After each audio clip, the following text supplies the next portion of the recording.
Oh, we're getting word here. One more award. I'm sorry about that. This award it's actually like kind of a medical award. It's most likely to have a heart attack or a myocardial infarction after smoking too much weed. Now this award, you have to have certain criteria. You have to be morbidly obese, you have to be sedentary, you have to be just sitting there constantly, daily, day in, day out. It's a special award. And basically you have to smoke so much weed that you will likely die from a myocardial infarction or a heart attack. And that's Brian McClay from Beyond Wednesdays. Congratulations, Brian. You don't have much longer in this mortal coil. I congratulate you on your sedentary lifestyle.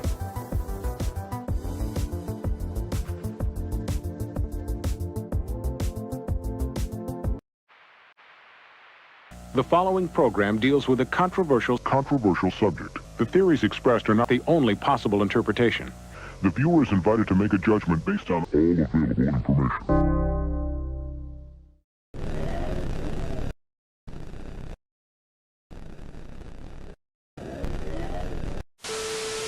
Real fucking high on drugs.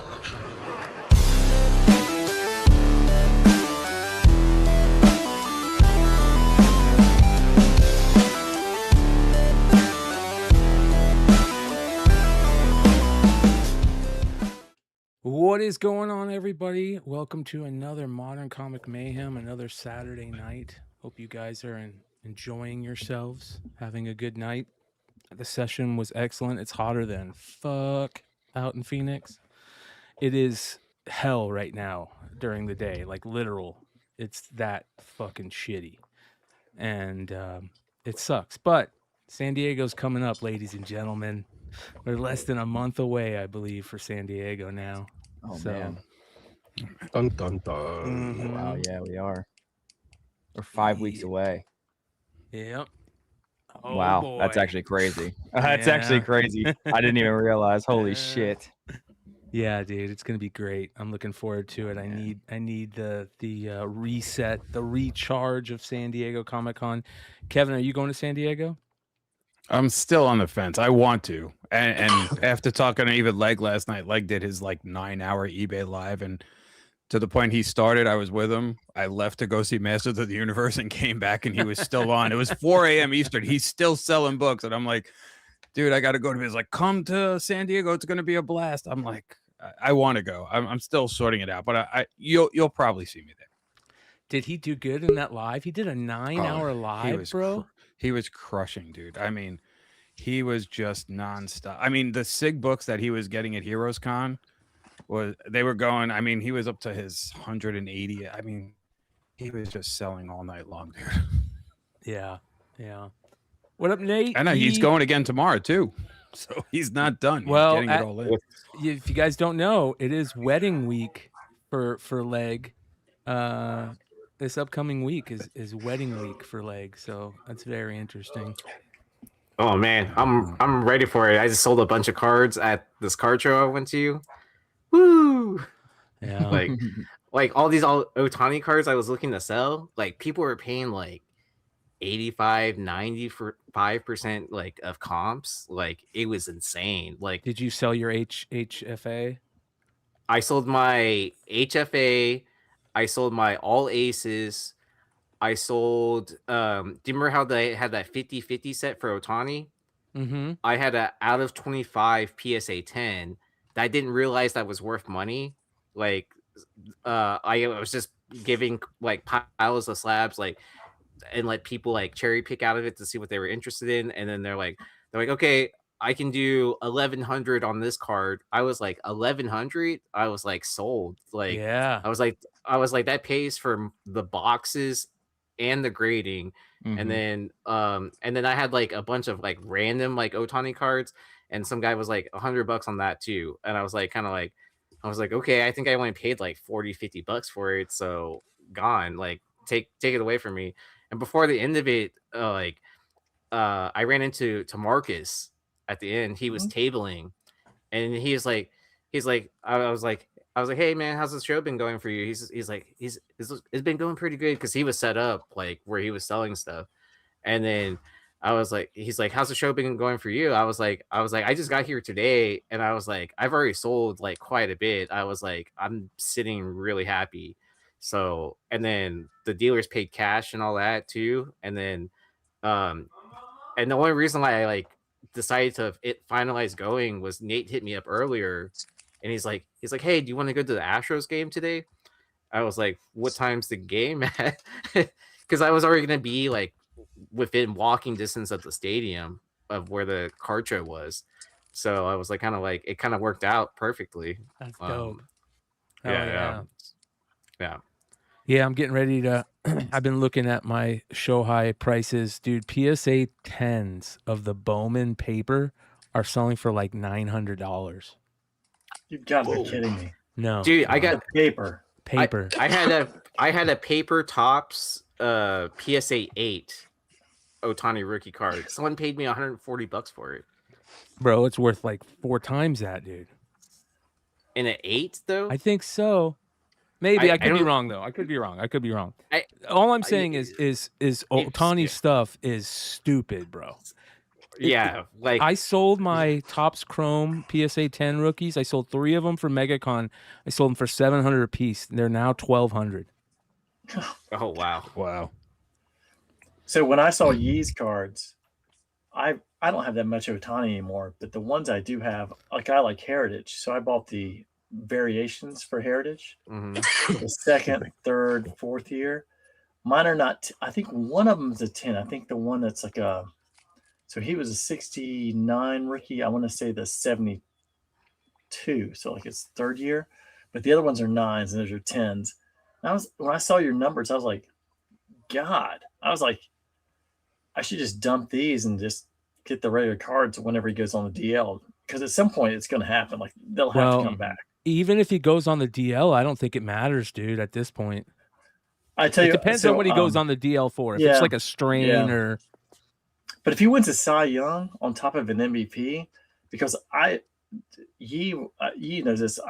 Tyler and I bought the 69, the Heritage rookie, and it was a BGS 9.5 for $4,000, and it was the season before he did 50-50, and then we sold it after he did 50-50 for basically double. So I think we bought it in March, and we sold it at the end of the year for basically double. And I haven't looked to see what that card is. I'm kind of afraid to actually see what it is now. Because if you get a BGS 9.5 and you get turned in for a PSA 10. Hey, listen, this is the most important lesson in all this, you guys. We can all look at all those things that we used to have and what they're worth now. But especially when it comes to cards and a lot of collectibles, when they're at their high, you need to sell them, and especially with sports cards, because you never know what's going to happen. Look at like all the PS or the 101s, like the Mac Jones 101s. That kid sold for $100,000. That's like a $2,000 now, maybe. You know what I mean? Like, and Brian, you've always said pitchers too. Like if you have pitchers, never speculate on them. And if they're running hot, dump them. I mean, like every time. Look at Miz. When you guys, dude, I sold 5 Miz papers for like $70. Yeah, so I got the Bowman draft box when it first came out, and I opened it at Christmas. The fat packs. Yeah. First pack, Paul Skeens auto. Yep. Sent off. I got 3 Paul Skeens chrome, and I got 4 paper in the pack, or in the box. The Paul Skeens, when I sold it, because he was coming off the World Series, #1 pick, and everything. 10 auto, 10 card. The box was just around 500, and I got almost 800 for that card right when like the season even started. And that was for, and then I don't know what it is now, but I still got 2 chromes I got graded. One was a 9, one was a 10, and I still had the papers. Yep. I'm selling it all, man. But with my Otanis, I have one big Otani left. I have the refractor Topps Chrome, and I'm gonna put it up for $10,000, dude. Wow, nice. Why not? Nice. Yeah.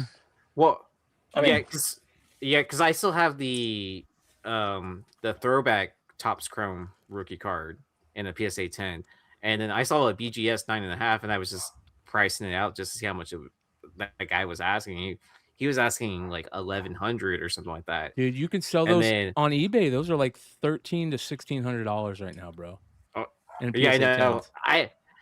I think that's the one I kind of want to just like hold on to, just to have a Otani card in my collection, and then the rest of them I'm kind of like. I love that one too. It's a great look, that 83 tops look. Yeah. Yep. Because like that variation I've gotten 70. Is that second year? This the 70's got that gray border, but it has that really tall tops All-Star rookie trophy. Yeah. It looks great. It just it looks so hey, good. For you guys that are big Otani fans, has he ever come close to throwing a perfect game or a no-hitter yet? I don't think so. Not that I remember. Because he hasn't gone long enough. Yeah, he hasn't. Because usually he's always been hurt a couple times, but I don't remember ever going that deep into a game.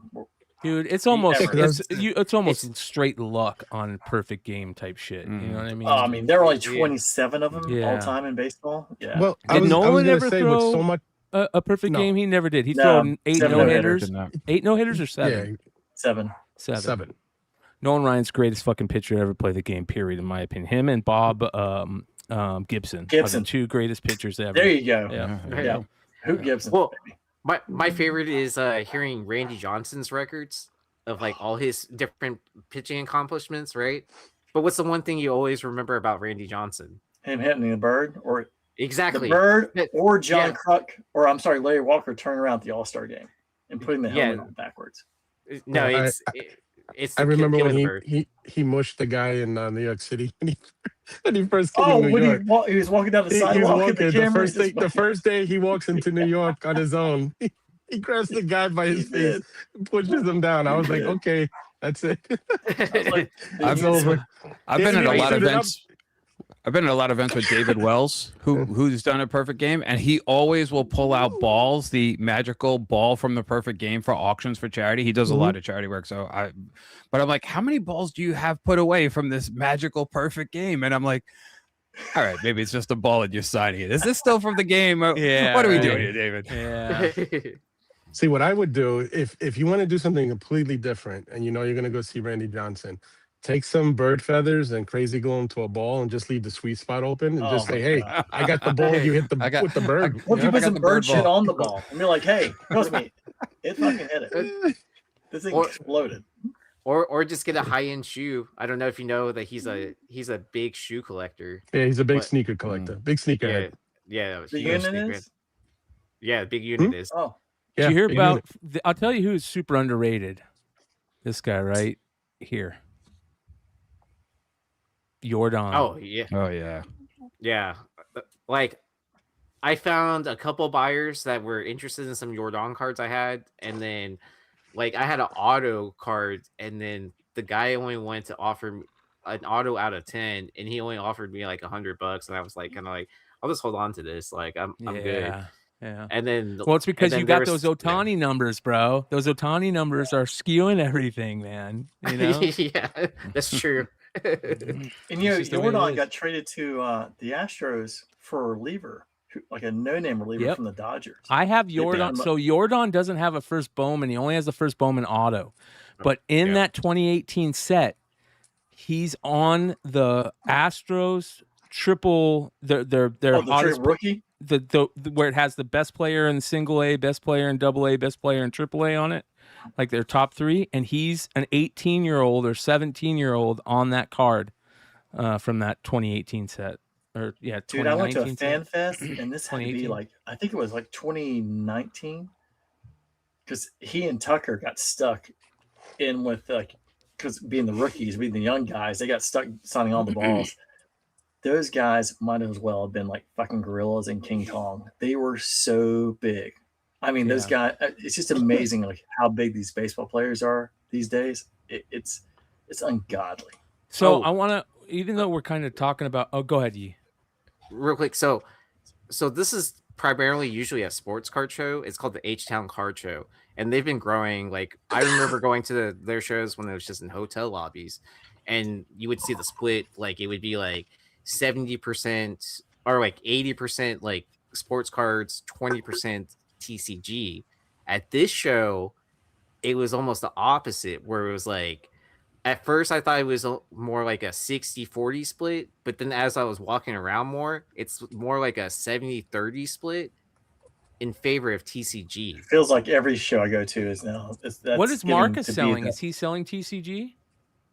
He was selling sports cards, but he had dude, some. I miss Marcus. That dude was a good dude. Oh yeah, and then and what he was saying is like, he's like, hey man, you got to hit me up more often since we're in Houston.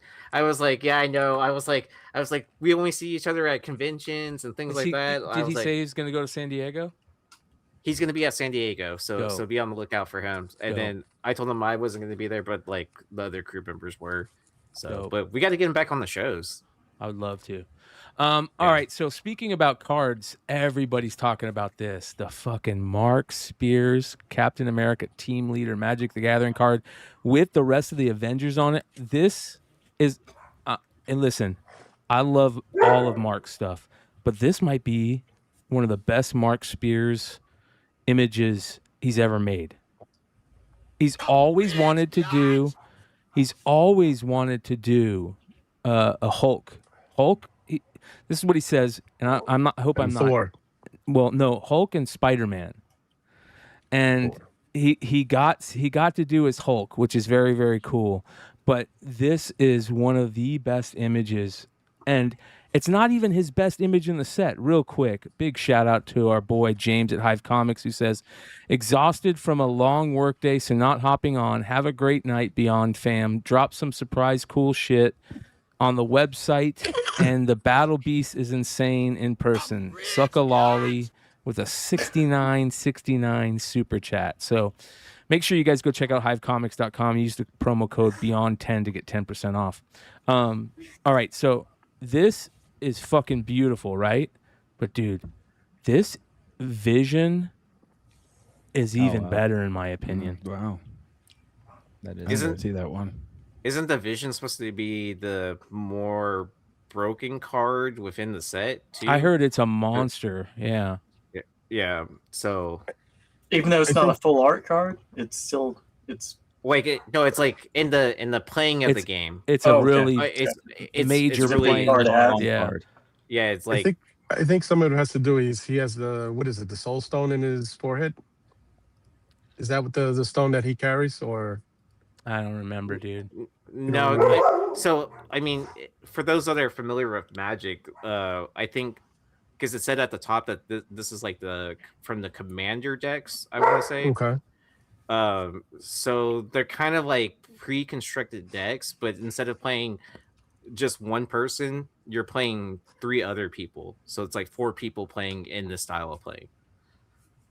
And then you have like a commander card. So I think the vision, like the legendary creature is your commander. Okay. Also, I don't think that's an Infinity Stone in the comics. No, not in the comics. The Infinity Stone in the comics is what's his name? The Jim Starlin character, Warlock. Mm-hmm. Warlock. Yeah. Okay. Great point. The other thing is they're doing a fucking comic variant of this, right? Yeah. Oh yeah.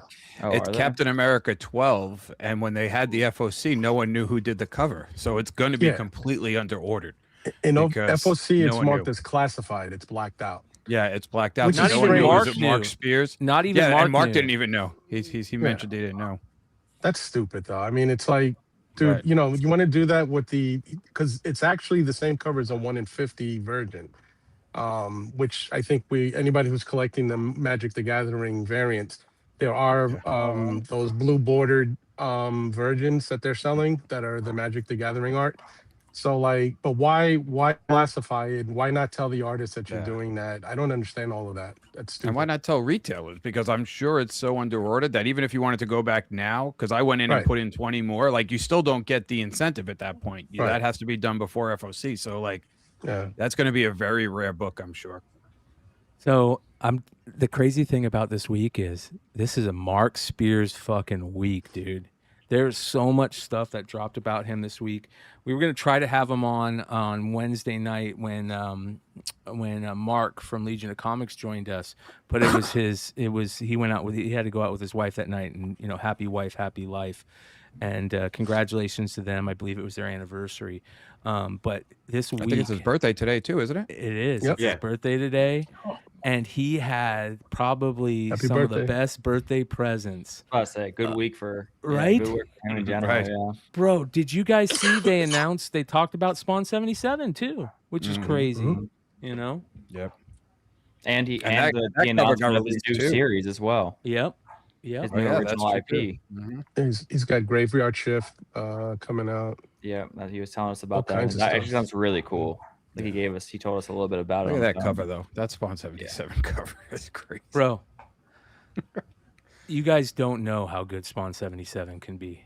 That's all I'm saying right now. I don't know what they're going to do with the variant covers, but I'm going to tell you this right now. This could be like the best thing Mark's ever done. And I love monsters. We all love monsters. Graveyard Shift could be amazing. Midnight Man's cool. But I really think this could be bigger for Mark than the blind bags were, in my opinion. Wow. And I've always told him that, always from get-go. And as he said, that Captain America 12, that's his first ever Marvel cover. So he hasn't had a Marvel cover before. Oh, so bro, that I didn't magic even cover know is that the they first. showed this. Oh, my gosh. Oh, dude. You guys, I didn't even know. Mark, did you know that they showed these images? Look at this image, you guys. Wow. Tell me you guys don't agree. If you guys knew who this character was, you guys would be, anybody watching this would be flipping out right now if you knew who this character was. I You should remember, give everyone a hint of what character this is. No, Don't. I'm not going to spoil it. No. Is that Yeah. Angela Don't spoil it. 77? I'm not spoiling. I'm not saying nothing. Yeah. Bro. How crazy is this? I can't believe they showed these. Yeah, the covers are dope. Killer outfit. This is interior, bro. Mm-hmm. That's got to be like a second print cover though. If they No, ever like do a second- it should be. It 100% should be. That's an amazing picture right there. Yeah. That should be a cover. Oh my gosh, bro. I didn't know that they showed all these images. I am so excited right now for him. Like, this is going to be... I bet anyone with those action figures is going to be pretty excited. Yep. If you're a smart person and you have like a really high grade version of that comic, I would consider grading it. By the time this releases in October, you'll have already 98 graded. Just saying, but what do I know? Fuck, dude. This character Can't is listen so to cool. you. You prematurely sold your Otani's. So Dude, Early. I mean, Way to rub it in, John. I think I'll be sleeping fine tonight. Just saying, like on this big pile of cash. Yeah, I'm about to say you spent $5,000. How much weed does that buy? I mean, that's one hell of a trip to the cannabis This is store like right my there. this is like my weed budget for the year. Shit. Dude, this image right here could be a cover, you know? Mm-hmm. That could be a cover right freaking there. Shit, I Damn. probably haven't had this much cash since I was a drug dealer. Damn. She's gonna have some serious tan lines. I'll say that. This is going to be pretty awesome. Here's the cover B. Interiors. Oh, wow. Yeah. Oh, bro. This is going to be next level shit. Okay, so here's the variant or the covers for the first one. So you got Mark for the cover A. You got Mark and Todd for cover B. That's interesting. Cover that'd be C cool. is a 1977 update variant by Todd, which is perfect. That's what we want, like the original shit. Cover D is Emma Rios. Cover E is a blank sketch. 1 in 25 is a retro logo variant by McFarlane. The 1 in 50 is an incentive variant by McFarlane. A 1 in 100 is a 77 original 77 image, which is that's smart. And the 1 in 250, an incentive foil variant by McFarlane with a McFarlane signature. And they're doing a 1 in 500, you guys. That's a foil variant by Mark and Todd with Spears and McFarlane's signatures on it. Dude, I thought they were going to do this the same way they did King Spawn, where you have like you poured 1,000. Mm-hmm. You'd have hey, Todd's And you got get some the of the original sketch. art, yeah, or some of the original sketches and a couple different artists. Actually, this seems like a better deal. Like, It's a lot of McFarlane incentives, which is always hey, sell man, for I'm down. incentive value. So I'm curious Marking. if that 1 in 500 is a cover B or is it a whole separate cover? I would It's guess a it'd be whole the cover. separate. That's what I'm hope- saying. I hope it's a separate hope. too, a foil of Yeah. just You would something hope. that You know what I I'm hope? putting- Here's my what I money is hope. a foil because I don't think the B is a foil. It sounds like it's a foil. Of No, the- I think it's just a So, regular. That's what I was wondering. Yeah, So it's I probably hope the foil 1 in B. 500 is Mark doing pencils, Todd doing inks. I think that's usually what. Yeah, Todd usually does that. Like he did that like over the J. Scott Campbell covers recently, like the ones that they're putting out. Yep. But yeah, if I put money on it being a foil of the B cover signed by them, I'll take which is both. still dope. Yeah. It's Still still dope. dope. Well, he did something like that with Frank Miller, didn't he? Like with the Mhm. Shirley Johnson miniseries. He did let it with, Frank Miller Rob, do too. a cover, and then he did a sketch variant where he inked Frank Miller's art, but he also changed the faces, if you remember, on the Mhm. heads. Yeah. And so basically he tweaked the art. So I wouldn't be surprised if he doesn't tweak the art somewhere to kind of make it his own as well, or to put his touch on Well, it. they're the B and the 1 in 500 are both McFarlane inking over Right. Mark. Right. So It'd be cool though if he does something to add to it though, you know, just to make it a little Right, different. just to make it a little different. Because I already have the 1 in 500 locked in, and I think Kev knows where. And yeah, I hope there's something that sets it apart, you know. Mm-hmm. So yeah. bro, this is nuts. I hope it's a 6-issue series instead of like it's not, you guys, it's not going to be an ongoing, obviously. I will say this: Todd is backing off of all of comics. It feels like, and it feels like he's getting to that stage where Rob Liefeld has talked about it in the past. It's getting to the stage where he's ready to retire. Spend time playing pickleball with his wife Wanda. You know what I mean? That's what it feels like from Todd. And I'll say this: if this is one of the last things we get from Todd, I'll be cool with that. I'd be really cool with that. You know what I mean? I don't think he's retired. I think that he's a busy guy. Right. I don't think he is still. Actually, you know what? I would love to still see killing Todd it. go back to Spider-Man at some point. Maybe. That's what I'm saying. I don't think that maybe he cool. slows down and does things more few and far between, more big splash things instead of as often things, you know, because obviously he's like building the Spawn universe with like even the Curse of Shirley Johnson's like totally separate team that's just within the universe. This is within the, you know, he's not involved in all the Spawn things, whereas that was not the case a while ago. I bet he just sets up everything so that it can kind of run on its own and then takes a step back. And then like once a year, he does something big here, big there. You know what I mean?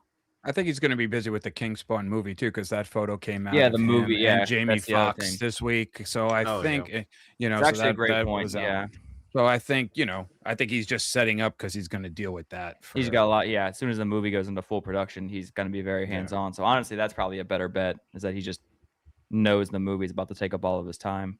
Mm-hmm. For those of you wondering, there you go. I mean, Jamie the man's Foxx playing is pickleball with very Jamie good. Foxx. He's not like, it's not like he's getting old and can't move anymore. You know what I mean? Can't draw. He's Exactly. yeah, he's good. I don't think he's going anywhere. Todd's Adam, got pickleball paddles that say Spawn on it. He's wearing the Spawn hat, Yeah, you know, I love shirt. it, dude. And the official King Spawn account kind of reposted it, so it was a little bit of a tease, like if he's tied to the movie at all, some way, shape, or form. Dude, that Also- auction we had, was it 2 weeks ago? We had the high tops, the Spawn high tops. I was like, Yeah. oh, I wanted those shoes. Todd is very much like Gene Simmons, like pushing Yes, his own Kiss that's brand, exactly like what he is. 24/7 around the clock. Yep. And there's Smart. nothing wrong with it because it's smart and everybody loves that brand anyway. So Yeah. you know. So Adam, pickleball is somewhere in between tennis and ping pong, but you know, it's for not as athletic people that can't play tennis. So it's somewhere in between the two. Is the best, easiest way I can describe it. Yeah, it's just large scale ping pong. Yeah. Yeah. It is. It's ping pong on the tennis court. Yeah. Right, you're standing on the table of ping pong. Ball's not as bouncy, racket's not as bouncy. Like a Honey, I Shrunk the Kids ping pong. Right, exactly. Yeah. Without Lord Helmet. God, I was just talking about that movie this week. I feel like I need to go watch that again. But all the hipsters play it. That's a movie that I think could be remade really well nowadays. They're Honey, I doing Shrunk the number Kids. 2. They're doing number 2, buddy. Yeah. Oh, are they? Yeah. Yeah. Right now. Oh.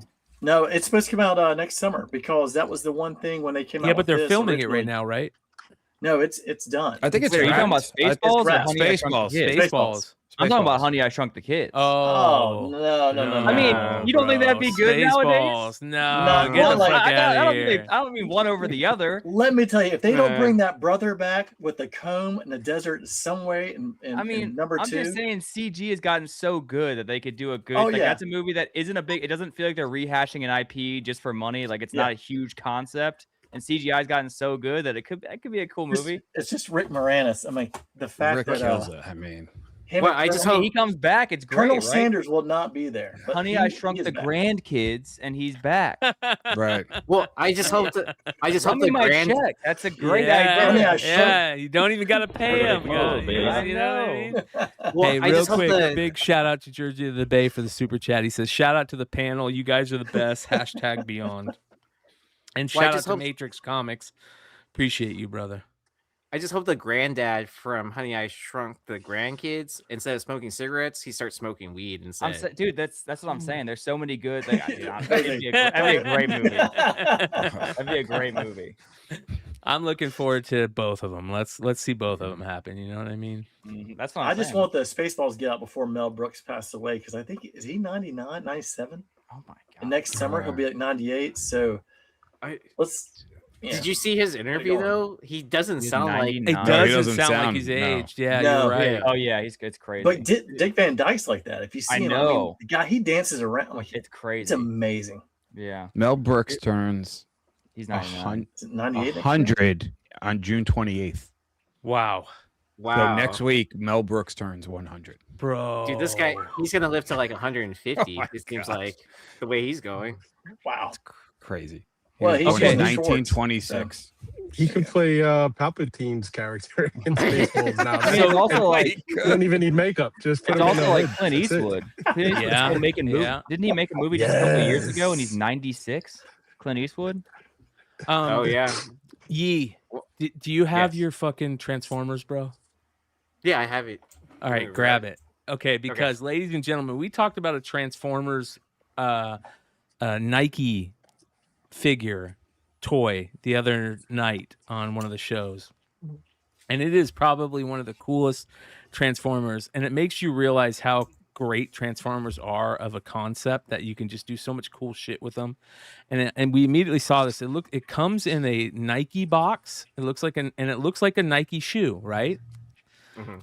So You already got it? Oh, you Dude. got one already. how crazy is How did that? you do that? I From ordered it on. Japan. I literally ordered it on Wednesday, and I got it in on Friday. Wow. What? Like, and it came from Japan. Like, I'm not gonna keep on saying the store because you can go back to that episode and see the screenshot from where it came from. But That's crazy. yeah, Ooh, but as an appreciation for the baseball tickets, I'm sending these out. I'm sending this to Nate or whenever we meet up next. Oh, that's Where awesome, did Nate dude. go? Fuck yeah. He Nate probably just left. had He didn't Yeah, hear what that. happened? His internet probably died. Yeah. He's like one of the biggest Transformer guys. All There right, he goes. There he is. Here he's he back. goes. What Yeah. happened, Nate? I don't know if you heard. So this is an I already told unboxing. him. Oh, okay. All right. So he knows. All right. Because that's nice of you. Nate went Yeah. to check his mailbox to see if his Yeah, arrived. what the hell am I- He's like, what? So Got you two don't on have the to way. open it, bro. Damn, You don't there's have to open elevator it. Okay, strong, wait. huh? But yeah, Open. Oh, So it looks like a shoe. There's 3 versions of it. There's the Optimus, the Megatron, and the Convoy, I think. yeah. Right? Oh, So yeah. here's like a card to compare the size. Yeah, Mm. it's so Because cool. the original Oh, wow. Optimus Prime was Big Convoy. There you go. Mm. Right. There you go. Because That's a that- cool box, that's though. how Actual they- name, isn't it? Yeah, How about his this name's one? Convoy. Yep. What is Oh, up with man, this look at one? that. What is going on here? This looks like Master Stop showing me Blaster, these. fucking straight up Nintendo. Not a What's going on Soundwave. here?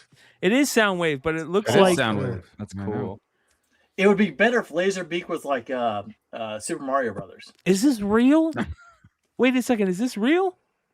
It looks real. I wish it was. That's so cool. And let me tell you something. I saw some girls ha-has earlier. They looked real. They were.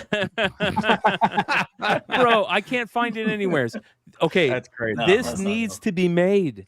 What is going on? Nintendo, make this. That needs to be a Beyond Wednesdays exclusive. Yes, we got to make this should make it. happen. Yeah.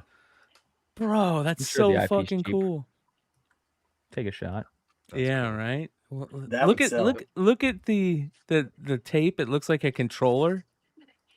Is that what it's supposed to be? Yeah. Oh, yeah. Look at Oh that. yeah. Okay. Gotcha. Oh, but I will say this about ordering stuff from Japan. When they do ship it to you, you do get hit by a tariff when it's actually being delivered to your house. Oh, yeah. Like I had to pay like a $24 tariff, I think. How does that work? I just paid it through DHL. They use on email that was coming through. Yeah, they said it was coming through. Like, hey, before you get it delivered, you have to pay for this. Damn. Yeah. So What's it's the service where you had to actually pay cash or when like they showed up? Do you remember that?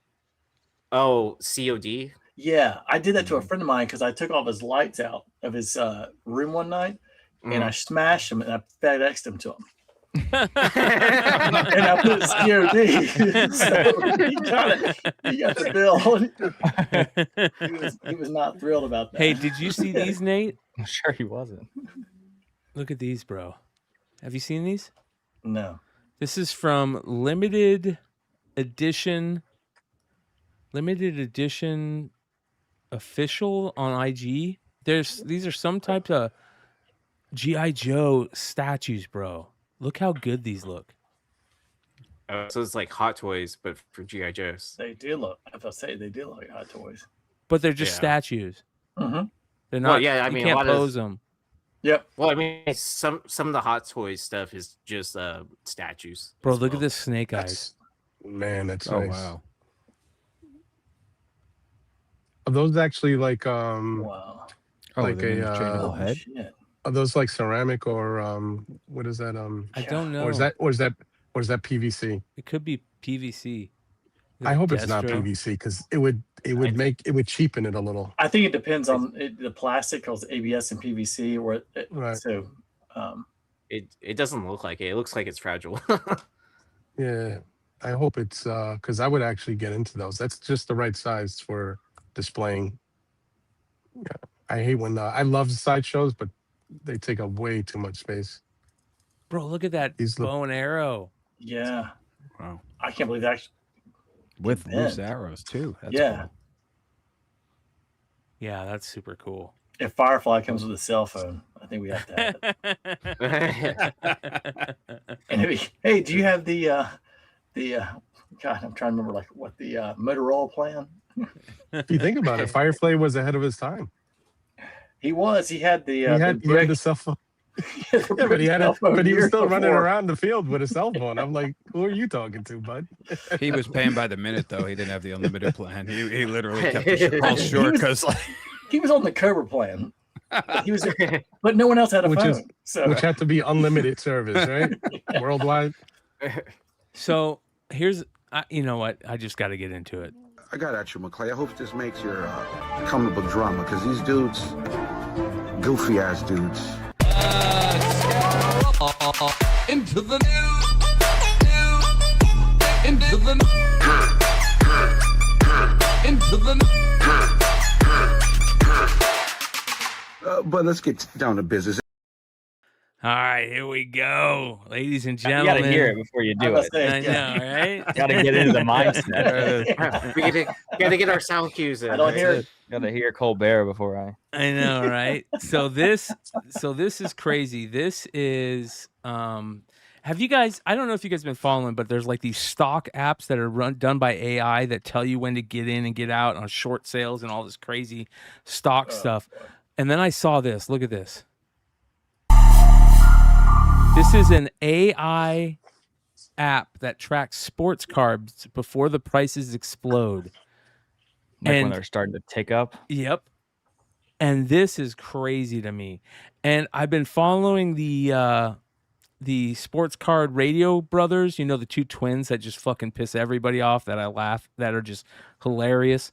One of the two twins from Sports Card Radio supposedly created one of these apps, and all it does is just buy eBay cards at super low prices of whatever cards he's looking for. You know what I mean? And then it automatically relists them and sells them. Oh wow, this is fucking AI, you guys. This is crazy. So, Brian, can I say one thing just real quickly? Yeah. That second sentence, the Bloomberg terminal. I don't know if you guys ever used that before.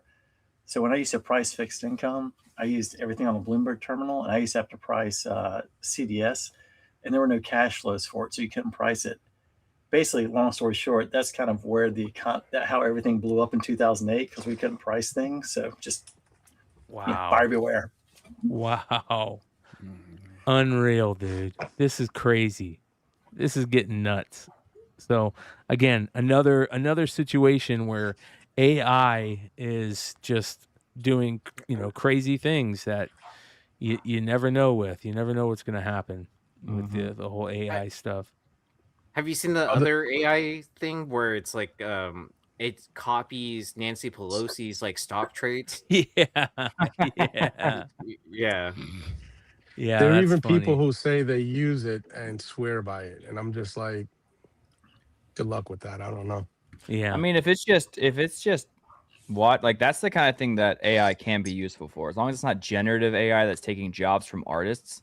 Like watching websites and tracking trends is like, I mean, I feel like there has been AI bots doing that already for years. It's just getting louder and cleaner. But like, AI has been doing that kind of stuff for a long, long time. And like, if it's trained correctly, then I feel like I wouldn't say I would trust it, but it's just as reliable as or more reliable in theory than you trying to watch it yourself, right? Yeah. Yeah. Well, we talk about AI all the time, in that realm. And there is this big situation going on in music right now. Have you guys been following the whole Phoenix Flexin? Is that the guy's name that did the song? He used to be on what was it? Shoreline Mafia. Is a hip hop group, and he has one of the biggest songs in music right now. And everybody's going crazy because it's AI. Check this out. And I produced a song. So this is the guy that produced the song. Okay. Now they'll play little snippets of the song so you guys know what the song is. I'm Perps on the beat, and I produced a song. Plastic smiles on Sunset Boulevard, living fast and playing every card. Broken hearts and bitter bills, swallowing these jagged little pills. Technically, it is AI. I feel like it is because Kinda, bro. Totally. Hold on, Nate. You might be right on it. Check this out. It does not sound very. I like Mel Vanilli. Sorry, bro. That song is like one of the biggest songs in the country right now. It's crazy, dude. Technically, isn't it? Auto-tune is technically AI because it's fixing pitch. Yeah. I don't know if you can. It's kind of like a tool. You're not really hitting those notes. I don't know. I really don't know what to say. So I kind of like looked at it and I'm just like, okay, cool. Like they just assume like it is because it's so far off course. So I'm just like, all right, like I'm not even saying like I'm not arguing with anybody. As far as the song being AI. Yeah, no, in general, just like how it's just being approached, how it came completely different. Because for a while, auto-tune wasn't welcomed in rap. Like if you remember like Jay-Z, Death to Auto-Tune, when like T-Pain and Wayne were doing their thing. And then Kanye drops 808s and Heartbreak. And from that point on, it became like normalized. And now. So here's the crazy thing about the song. AI. That's a bad argument. Yeah, here's the crazy thing about the song. So it was a beat produced by this guy. Where the AI comes in is that they're saying the Phoenix Flexin guy threw down a vocal take, right? A track, and it wasn't good. And they just took the vocal track and put it into AI and made the AI make it sound better. We've gotten to that point to where if the song is good enough and nobody knows it's AI, they don't give a shit because this is one of the biggest songs in the country right now. Right. Yeah, I mean, it's also one of those things like how many of those people that are just listening to it casually know it's AI. You're right. You're totally like if it right. were to be put out as AI, would it had even gotten to the point where it is? Would it have been played on the streaming radio? Services are supposed to, they're supposed to put a note now to say if it's AI because that's what was happening with the San Juan, Puerto Rico song that was like viral. That guy was an AI comedian and he wrote that song, and then Puerto Rican head of tourism, he's turned that one AI song about traveling after cancer into a whole other business. And, you know, it depends on where you fall on it, but he came out and said it's AI. It is AI. And if you own it, then it's like, I can't really be that mad at you. If you're upfront, like, hey, I did this with AI, then it's like, I think it's dumb, but like, at least you're owning it. You know what I mean? Yes. I don't like it, but at least you're owning it. Don't hide it. But like, regardless, AI's got no place in creative spaces. That's my take. I feel like general music listeners will not be able to tell the difference. Probably not. But musicians will be able to hear it. Right. I mean, I wouldn't. That didn't sound. I mean, it sounded. When I said that sounds like AI's, I meant with more really just saying it sounds bad. Yeah. In my opinion, like, but it didn't. Nothing stuck out as AI to me though, so it's hard to say. Well, it's the same thing in comics, right? You have this AI art thing that's happening constantly. It's very interesting, you know, and the art just is always going to be scrutinized now, you know, for this whole thing because of the AI stuff, and that's a bummer. Speaking of scrutinization, ladies and gentlemen, the number one thing on Comic Book Drama tonight that we should be talking about is this. Marvel pulls Amazing Spider-Man number 1000, John Romita Jr., Paulo Rivera cover. Now, you guys remember the cover. We all talked about this cover. We, for the most part, we said this is a rough cover, right? This is like, people are calling it. I don't. Somebody said a little that goofy, but it's one of the better covers from him in a while, if I'm being honest. Yeah, saying that's a rough cover is like saying World War II is a little flare up. That thing's a piece of shit. This is like the what me worry like cover. Like, I know they're calling it the turkey cover, but it reminds me of like, you know, like, huh, you know, the The best part's the 100. The shrug. The shrug. Yeah. The shrug makes him the turkey. I think there's like cool thing. Like, I think the pose is not good, but I think like the style is kind of cool. Like, it has kind of like a Web of Spider-Man 1 look to it. Like, it feels like original traditional art. I just wish the pose was a lot better. Well, let's be honest. Also, this little thing doesn't help. This looks like it was just used by. This looked like it was made by AI. This Peter Parker life changed forever. That looks terrible. This looks terrible. All of this down here looks terrible. Am I wrong though that it's one of his better covers in a while? The buildings in the background, no, just like everything, it just doesn't. It doesn't flow. Like, it just looks. It looks like a Mego action figure. Yes.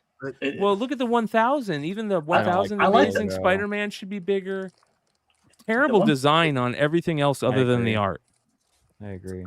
So, I know they said they're pulling this from being cover A. Are they still putting out this cover at all? They haven't said, and I wouldn't be surprised if now they kind of, with their tail between their legs, they do a second print 1 in 25 with it. You know what I mean? Or even just make it a G cover. Yeah, it'll get some interest in it, because like, who the fuck even cares? Because it's so bad. I mean, like, since the Red Goblin, has there been any interest almost in any Spider-Man?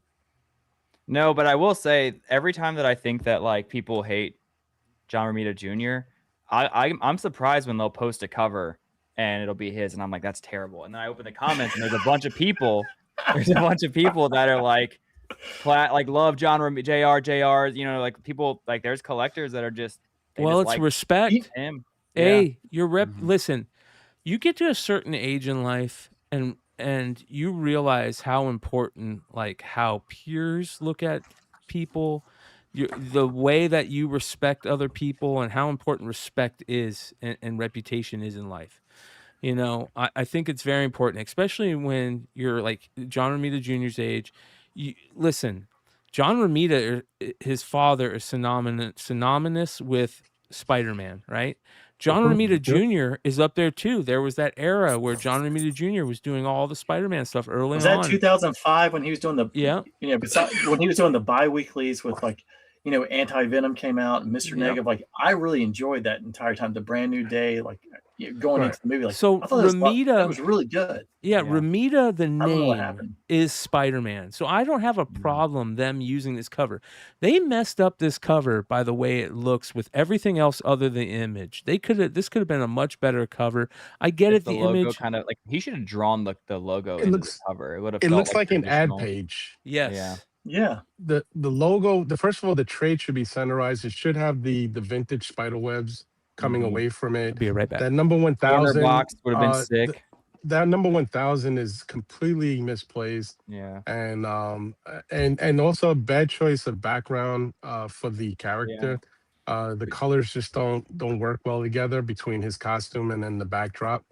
And all that extra shit on the bottom. It looks like I flipped through a magazine and it's just an advertisement page. I wonder if that was all planned to be on the print version, or if this was just like the graphic they used, you know? Well, and that's what I was wondering, because John, you know, he does the drawing, but it goes to so many other people who do the layout then and whatever after the fact. And, right. And so like once it got like nobody after he drew it stopped to go, hey, this doesn't look good. Like we're blaming John for the bad art, and you know, it's maybe not the best, but and again, he might have. But he's had a lot of really shitty Spider-Man art. And that's what I was about to say. Is am I wrong? I still think this is one of the better covers he's put out in the last few years. Like which is literally like saying, you know, Niagara Falls is a little wet. I mean, like, no, you're right. I like the traditional take. I don't think he does, like, the digital stuff doesn't work in his favor, I don't think. And this, you know what I mean? The web of Spider-Man 1, how it kind of has this same, like, you can see the paper texture. When you said that, I was actually not even thinking that at all, because it's such a darker cover and he's the black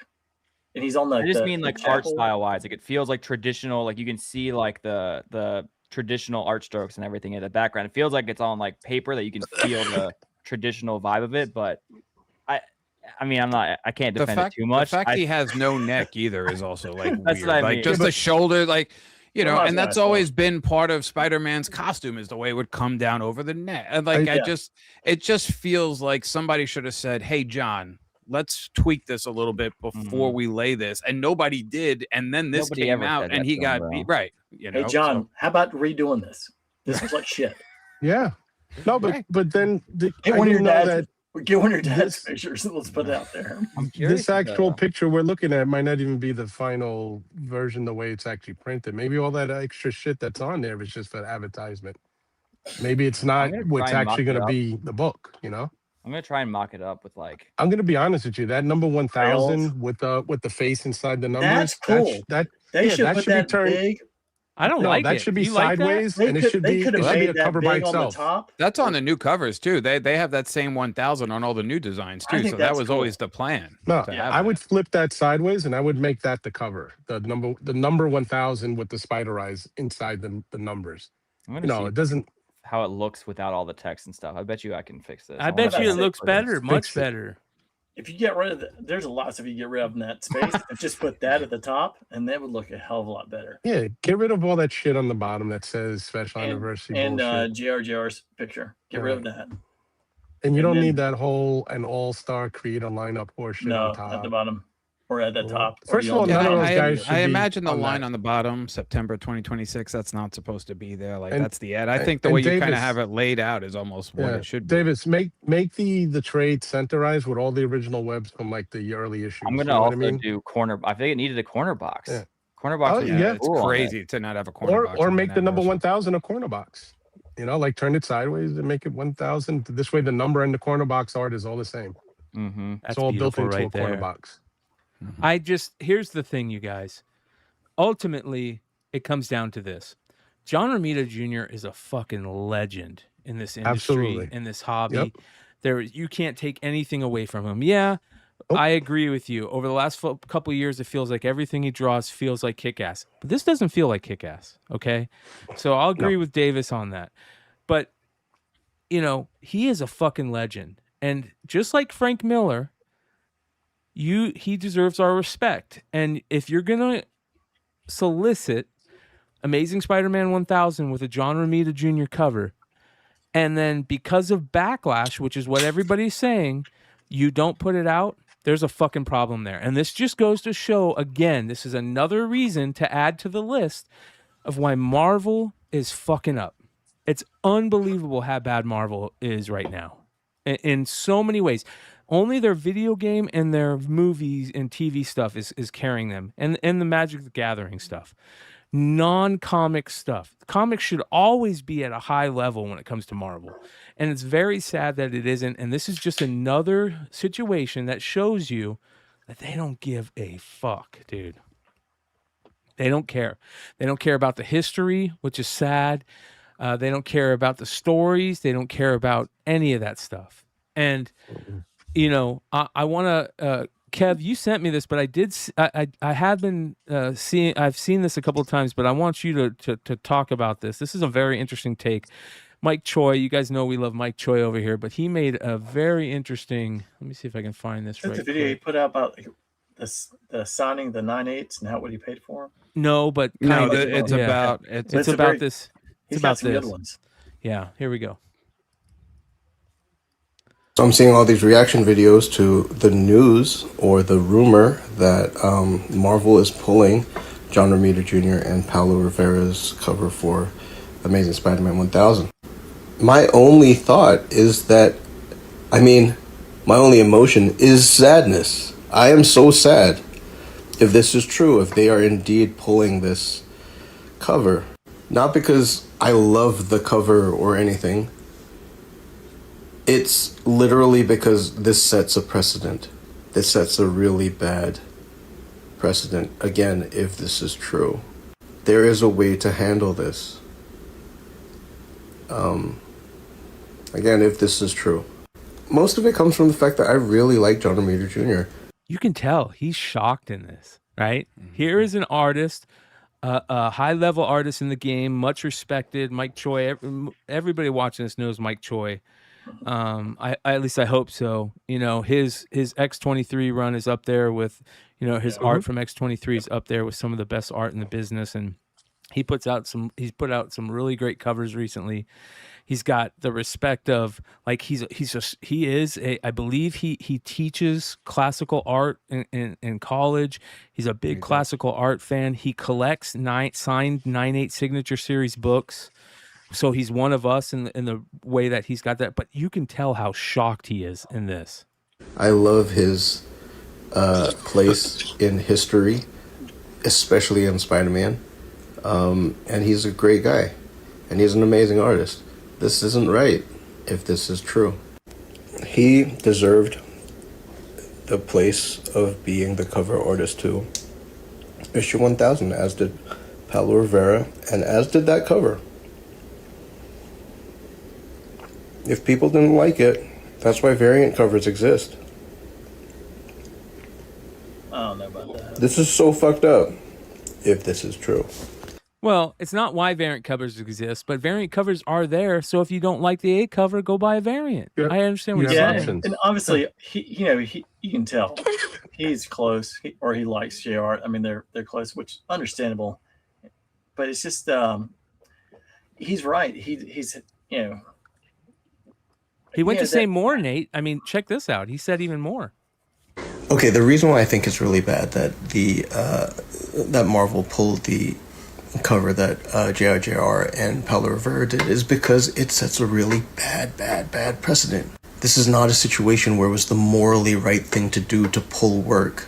Like, it didn't turn out that the artist was a really bad person or they snuck something in that was, bad into the work. Also, it wasn't the case that this product coming out was gonna bankrupt the company. You know what I mean? But the thing is, man, like, if you make art, you are an artist. And if you're a company that puts out art, you are ostensibly artists as well.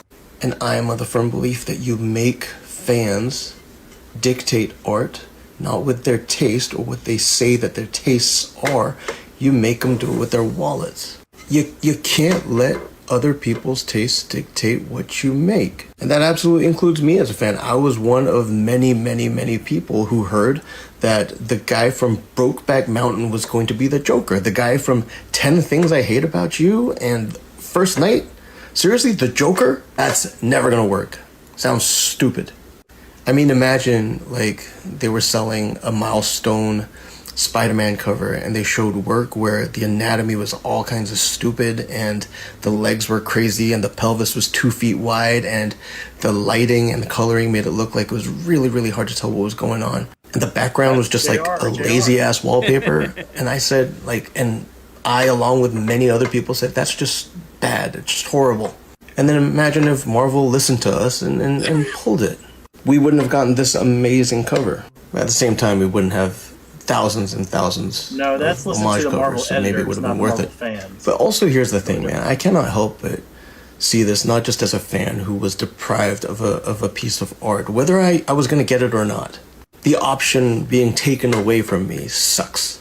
But also as a comic book creator, I mean, I have nowhere near the pedigree of John Romita Jr. or the body of work. But I absolutely can imagine if Marvel said, hey, we'd like you to do an X-23 cover for a milestone issue. And I did it and I was proud of it and they put it out and then fans said it's garbage. And then they pulled it. I would be so hurt. I would be like, why couldn't you stick up for me? Really? That's the thing right there. That is the sentiment that I think is the most important for this. John Romita Jr., he's a Marvel guy. His most important stuff is known from being a Marvel guy. His father is a Marvel. Like, this is Marvel's in his blood, and Marvel couldn't fucking stick up for him. That's the way that it felt for me. And trust me, I'm one of the guys that has criticized John Romita Jr.'s art in the past majorly. What has Marvel done well, like lately? Like nothing. I guess. What other books than have, games? When you say the comics, yeah. The only thing I can think of comics wise is the Daredevil series has been decent. Yes, I agree with that. Yeah. That's shout out. And they're 3 in, I think. Stephanie Phillips. Yep. Yeah, she's good. Yeah, they're on. Doing a great job. But other than that, X-Men's garbage. Amazing Spider-Man's not good.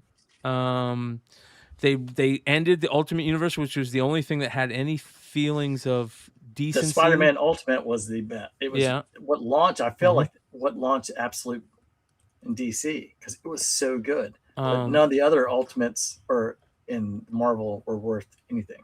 They were all bad. And this is the sad part about all this. What Eggplant says, JRJR is going to think twice before doing another Shrug cover. He's going to think twice before doing another Marvel cover. And that's sad. I doubt that's the case. I also feel bad for Mike because You don't think so? He loves JR. This is not the first time his art's been criticized. There's been so many. I think it's the first time they've yanked it off a cover. They've publicly. I get that. But what I'm saying is, I don't think he's going to say, well, I'm not doing this again, or I'm not doing Marvel again, or Spider-Man. I think he's just going to forge ahead and keep going forward with Marvel or doing Spider-Man. Because like you guys said, the name Romita is synonymous with the character Spider-Man and with Marvel Comics. You just don't throw in the towel because you had one, unsuccessful cover in the eyes of customers, I don't want to say this is the case by any means, but I also wonder if there was anything on his end that he saw and he was like, let me take another crack at it or something. That seems like unlikely, but that's a great point. If that is the case, that both of you guys, I'll give you great points, and that's why we love doing this show. But if that is the case, where maybe JRJR said, you know what, I don't like that. Can you maybe hold off on that? Let me redo it. And because there is, if you guys haven't seen it, this is the original art for it. So here's the original art. It doesn't look terrible. I mean, the pose is a little off, but I don't know what to think, dude. I feel like if they would have put Amazing Spider-Man up here like that, a corner box or a corner, I don't know. I feel like it could have been much Amazing better. Spider-Man 1000. I mean, yeah, I get it. This is not going. Hey, if you're besides Batman, Spider-Man 1000. Well, let's talk about that. You can't go to your. I mean, and the sad part is, I think this is one of the problems with Marvel is that JRJR is because he's consistent with ASM, probably on time all the time. His dad did it. He's knowing that. I mean, it's almost like you're like, hey, I've got a C- student over here, and I need to get somebody in the spelling bee. Okay, let's take them because that's the best we've got. So let's look at some of the covers. There's a beautiful Alex Ross. That Alex Ross is fantastic. That's worthy. Again, why wouldn't you go to that guy? That's worthy. There you go. That's worthy of it. Isn't it another perspective of issue 31, I think, where he's holding up the inside of a tunnel that's collapsing on him? Yeah, that's exactly what that is. There's a Gleason that's really good. I like the Gleason. Mm-hmm. You know what I mean? And he's been part of his past. Yeah. That's really good. But again, this ruins it. This type of shit right here ruins it. Get rid of that. We don't need to see that. Put that on the back. But again, what does that tell you about Marvel? That they're so obnoxious, like they can't even realize that. Yeah, but this is what we got? those people that are sitting in those rooms are obviously completely detached from the customer end of it. Shit, I We mean, look look at at their something like books. that. I It's mean, they have just no stories. Well, They're terrible. it's not just the book; it's the stories. No, I'm talking about It's- all their books. Yeah, it's the Across attitude you Marvel. even hear from creators where they're saying they're not even legitimately willing to pay them with, to even, And what would stay this book involved with the cost? book. How much would this book cost? $9.99. It's like a 100-page book or something. I'm gonna guess $8.99. No, I think it's. I think it's. I got to think $10, $9.99. just Yeah, round Is up. it? it says $9. Is that $9? Yeah, $8.99. Yeah, it's a really like we decided not to do a variant on it Yeah. because it's Yeah. like I think it might even be like I don't remember. Hold on, do I Because have it's it a up? pile of dog shit. But mean, like that's what it is. Bermejo's done so many good covers lately. Like for as 100 bad as Amazing He's really Spider-Man has good. been, Bermejo's 104 been pages. crushing it. 104 pages. There's Wow. a How Frank much are Why didn't Miller. we show that one? There's a Frank Miller and Peach Momoko story in it. That's crazy. Mhm. Interior art by Peach Momoko. doing interiors. Yeah. You get a lot of fans. With Is there a Del Otto cover in this run? Because There Del should Otto be. has made I some saw there was a amazing Scotty Spider-Man Young. covers. There's a Scotty Young. There's a list of all the So- artists. They just don't have the images yet. I did feel bad for Mike Scotty Choi Young on is on the everything. video when he was talking about, like, I'm not at that level. I'm like, he is at that level. His last name, if his dad was John Choi and had done X amount of ASMs, he would be on that level. He would be beyond that level. Well, shout out to Rye who says make Robbie Liefeld the AIC. I'm with you, brother. I'm with Yes. you. Well, So- did you see Ryan. Trolls did a video about this and called and Rob Liefeld commented on it because he brought up the Captain America drawing that No, was never we'll a have to cover. check that out. You have to check it out. And Liefeld replied right away, "Is like this guy should do research. That was never a cover." And it was. It Trolls was. He's hashtags. right. It was never a cover. Yeah. It was a Right. Well, and inset Trolls in a knew that, wizard. but he I wish he people baited knew him. that. He baited him. Ryan, So I'm about to it send you a worked. Photoshop of this, but don't show our chat because there's unreleased covers in there. Okay. Ooh, unreleased. Can't be spoiling stuff. But that's just like seeing it with a classic logo in a corner box. I feel like it looks so much better. Where'd you send it? Instagram. Okay. The worst part too is that if you actually have like the 9/11 cover, the black cover, like during that, Romita had some of the best stuff. And like, if you ever see like some of the signatures he did on the black cover, they're awesome. Well, I mean, here's all the variants. Well, let me run down the variants. So you've got a variant cover by Stuart Immonen, a foil variant by Ed McGuinness, a variant by Alex Ross, a variant by Eric Larson, a variant Crossing by out that Humberto variant's Ramos, crazy. a variant by J. Scott Campbell. That's good. A Virgin variant by J. Scott Campbell, an Amazing Visions variant by Lee Bermejo, another amazing. All of the Amazing Visions have been great by him. You got a Virgin variant for that. You got a Bagley, a Marcos Martin, a Mr. Garcin, a Webhead by Patrick Gleason, which we saw. The Momoko, a Pepe Larraz, a Scotty Young, a Ditko, which is crazy, a black and white variant of the Ditko. Ditko would have been great. A 2BA, which is the Marvel Studio, which will probably be a photo cover, right, from the movie. Marvel Animation Spider-Man 67 wraparound variant. A Marvel Tokon Fighting Souls variant. I don't know what that means. So, anyways, that's absolutely crazy. You know what I mean? Like, there's a no lot of McFarlane. variants for that. All right, here we go. It'd be nice if they had a McFarlane on there. Yeah, this right here Really would. doesn't look that fucking bad, dude. Yeah. Yep. There you Does it go. look way Look better how when it has great zero that high on looks. it? Way better. Like, dude, that's it right there. you Nate's know? still like, Well, I tell you, No, Davis looks should better. work for Marvel because at least he's getting into the right spots. If you put the Marvel 1000 on there, I'm like, dude, send that Right here, to bottom left, fucking- 1000, yeah. right here. yeah, I bottom, thought bottom about it. I was like, right. yeah, I don't feel like, bottom I don't right. feel like spending. Send that to fucking Marvel and just No. tell them, listen, hint, this is what it should look like. Marvel and should we know put, this. we put already. Davis in some what did Liefeld have the 501 jeans? We just put him back in time. Dude, Marvel should know this though. They should know this. We would go but- crazy for this. And you put on the bottom right Yeah. a little thing that says 1000th issue or the Marvel 1000 in the bottom right. Boom, over top right, whatever you want to do. Yeah. The special anniversary issue is so classic. The corner box is so classic. Like just those things, like the Corner little box Spider-Man head, it means a lot. you know, and the barcode Or- box. Like Or you could have just went, even if you were to do one more different version of this, and you could have went to his father's era with the 25-cent cover and put his Oh, that would be father's great. Spider-Man in the little circle. There's bet so they much. would. They could have done What if you multiple put him at the variants like Marvel the that. corner box? This you put way, his you can dad's- incorporate his dad with his son on the cover. You know what I mean? Instead of the black Spider-Man So- at the top, what if you did the JR, that Spider-Man in the box at the top corner? the which one?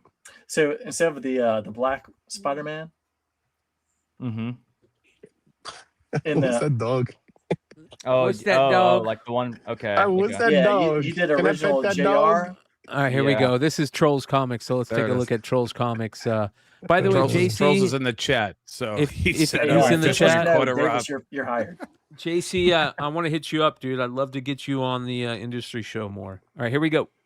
Took me like 5 So because of people flipping out on the internet and Marvel catching wind of it, this John Romita Jr. cover is no longer the cover A for Amazing Spider-Man 1000. So people were joking online that he's built like a Thanksgiving turkey, so they're calling it the turkey variant.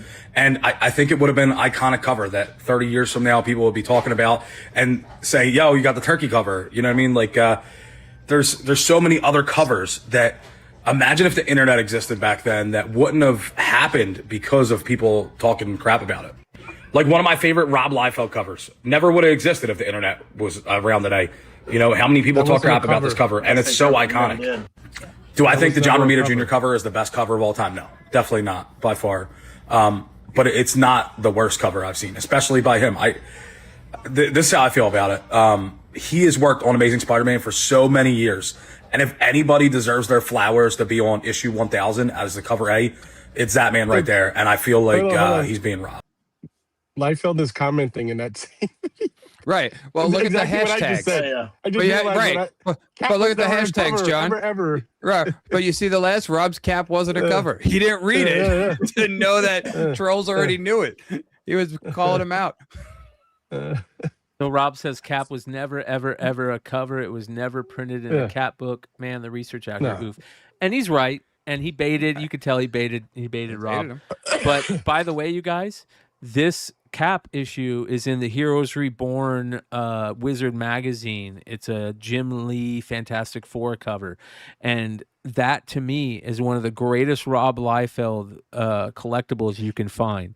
So be on the lookout for those Wizards, because by the way, you can give Rob all the shit in the world for this image. Rob's the motherfucking goat, dude. That dude is the goat. Absolutely. Let's see what the replies are. Troll says, check the hashtags, Rob. I got some people, but didn't mean to catch you. LOL. Let's see here. Stop being so bitter. He's not bitter. Yeah, he's definitely not bitter. He's definitely he'll No. fucking talk about this all the Not at all. time. So good on Trolls for saying that. So Hey, Brian, I was going to mention one thing about sports kind of leading up this. Everybody's, hey, we should just accept it. It's okay. I do remember I think it was 2019 that like Tennessee was going to hire Jeremy, or I'm trying to remember, Greg Schiano from Rutgers, who's the Ohio State coach, and the entire campus, because Jim Haslam, who owns the Browns and part of the Bucks, yep. he gives all the money. He's like, that's who I want to hire. And the place just went berserk. They were like, this guy's not good enough. Can't be the coach. And they listened to all the backlash. And a day later, they're like, okay, the deal's not going through.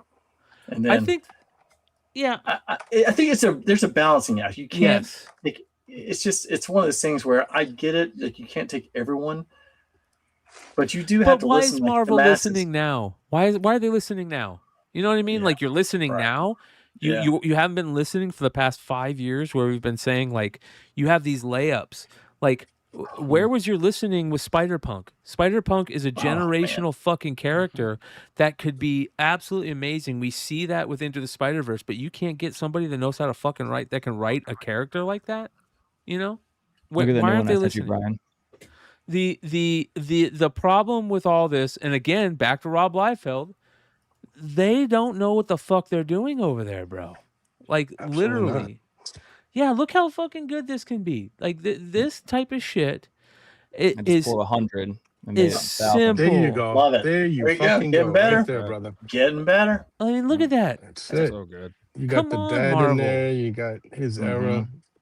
Eggplant Sorry, I'm says taking fans screenshots saved the of that. Sonic I love movie. that. You're 100% right about that. That's true. Yeah. That is true. That is true. That is true. So Sonic did I not don't look know. good out of I the box. honestly maybe just was just staring at this for a while. I don't really hate the cover. I don't hate either the like cover. this. I don't like. I think this is I would tell you okay. get rid of Spider-Man and get a different picture of Spider-Man and actually No, put no. Davis. No, I like if it. you're telling me that is a great cover, you're No, I but did I it's say not great? bad. Did I It's say not great? bad. It's a great no, cover. not great, but like I said I liked it. Tell us the truth. I like Davis. a lot of not great movies. You Right. know, sometimes I can Davis. enjoy a Hey, bad hey, movie. well, Is this here, your I'll say exclusive this. you're dropping right now? Yeah. No. I'll say oh, this. No, this Nate, would be better. is this sir. better? Is this image better? John Romita Yes. image better than the No. normal kick-ass style? The JR he's just too. Look, you're even shrugging while you're saying it. Look at that. Yeah, it looks He bad. looks like he looks like Like, a drawing. honestly, what Davis has done, the framing is good. Yeah, You and just I need a feel like they better were going Spider-Man. that route, That's it. but you know what I mean? Like they didn't. Spider-Man. Yeah, we just don't need JRJR. We need Davis and everything else around it. We just need to get somebody else. If Put the his Spider-Man in shoulders there. were smaller, I think it would be better. The shoulders are No, kind of Right. You got to remember the perspective you're looking at, man. You're looking at it My from almost like perspective the is, ground Ah, up. you This is can't a fix dog shit that. You picture. can't. Yeah, you can't fix it with perspective. Not on That this would be a one. sick cover right there, though. Mm. Honestly, the scat like that exact image on the cover. I It like almost that. feels like Better negative than- space. But- You know what? I'm But not guess mad at what? Exactly the way he cleaned it up. If it was on the shelf that way, everybody would grab a copy. So stop it. All right, For it's the same fucking people $10? that cry about. No, I Frank wouldn't buy Miller, this for $10. Yeah, and they I still, would and not they buy still, this. they You're still on your grab next- a Frank you're Miller on your cover next and high, they have man. it somewhere in their box. Get out of here. You're on your Cut the next high. bullshit. So this Cut is from the Jimmy bullshit. Palmiotti. Jimmy says JRJR penciled it for an inker, pure black and white, and then it was beautifully painted, adding an entirely new dimension.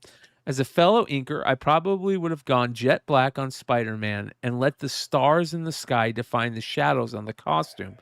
But once No. it became a painted piece, it evolved into something else entirely. That's the beauty of this art form. Pencils become inks and sometimes become paint. And at every stage, a different artist can take it in a different direction and create a different outcome. That evolution is something to celebrate. It's a collaboration in motion. You don't have to love the pose or every choice made, but the rendering is strong and the painting layered over it is genuinely impressive work. And that That's comes what from I was saying. Yeah. The traditional art element of it, I actually really like, and that's what makes me think of Web of Spider-Man 1. crazy, dude. This is just nuts to see the backlash. Can you I imagine? think a lot of if people you- will buy if you- the cover A because it's such a milestone issue. Like I think it's going to be a heavily ordered book for sure. Oh, I kind of like that. The edit of it with a like just a purely black background, so The we can black have, like, it background's almost becomes a better. negative space. Yeah. Mhm. Because It the red also is takes- much takes further away I off. like that a lot.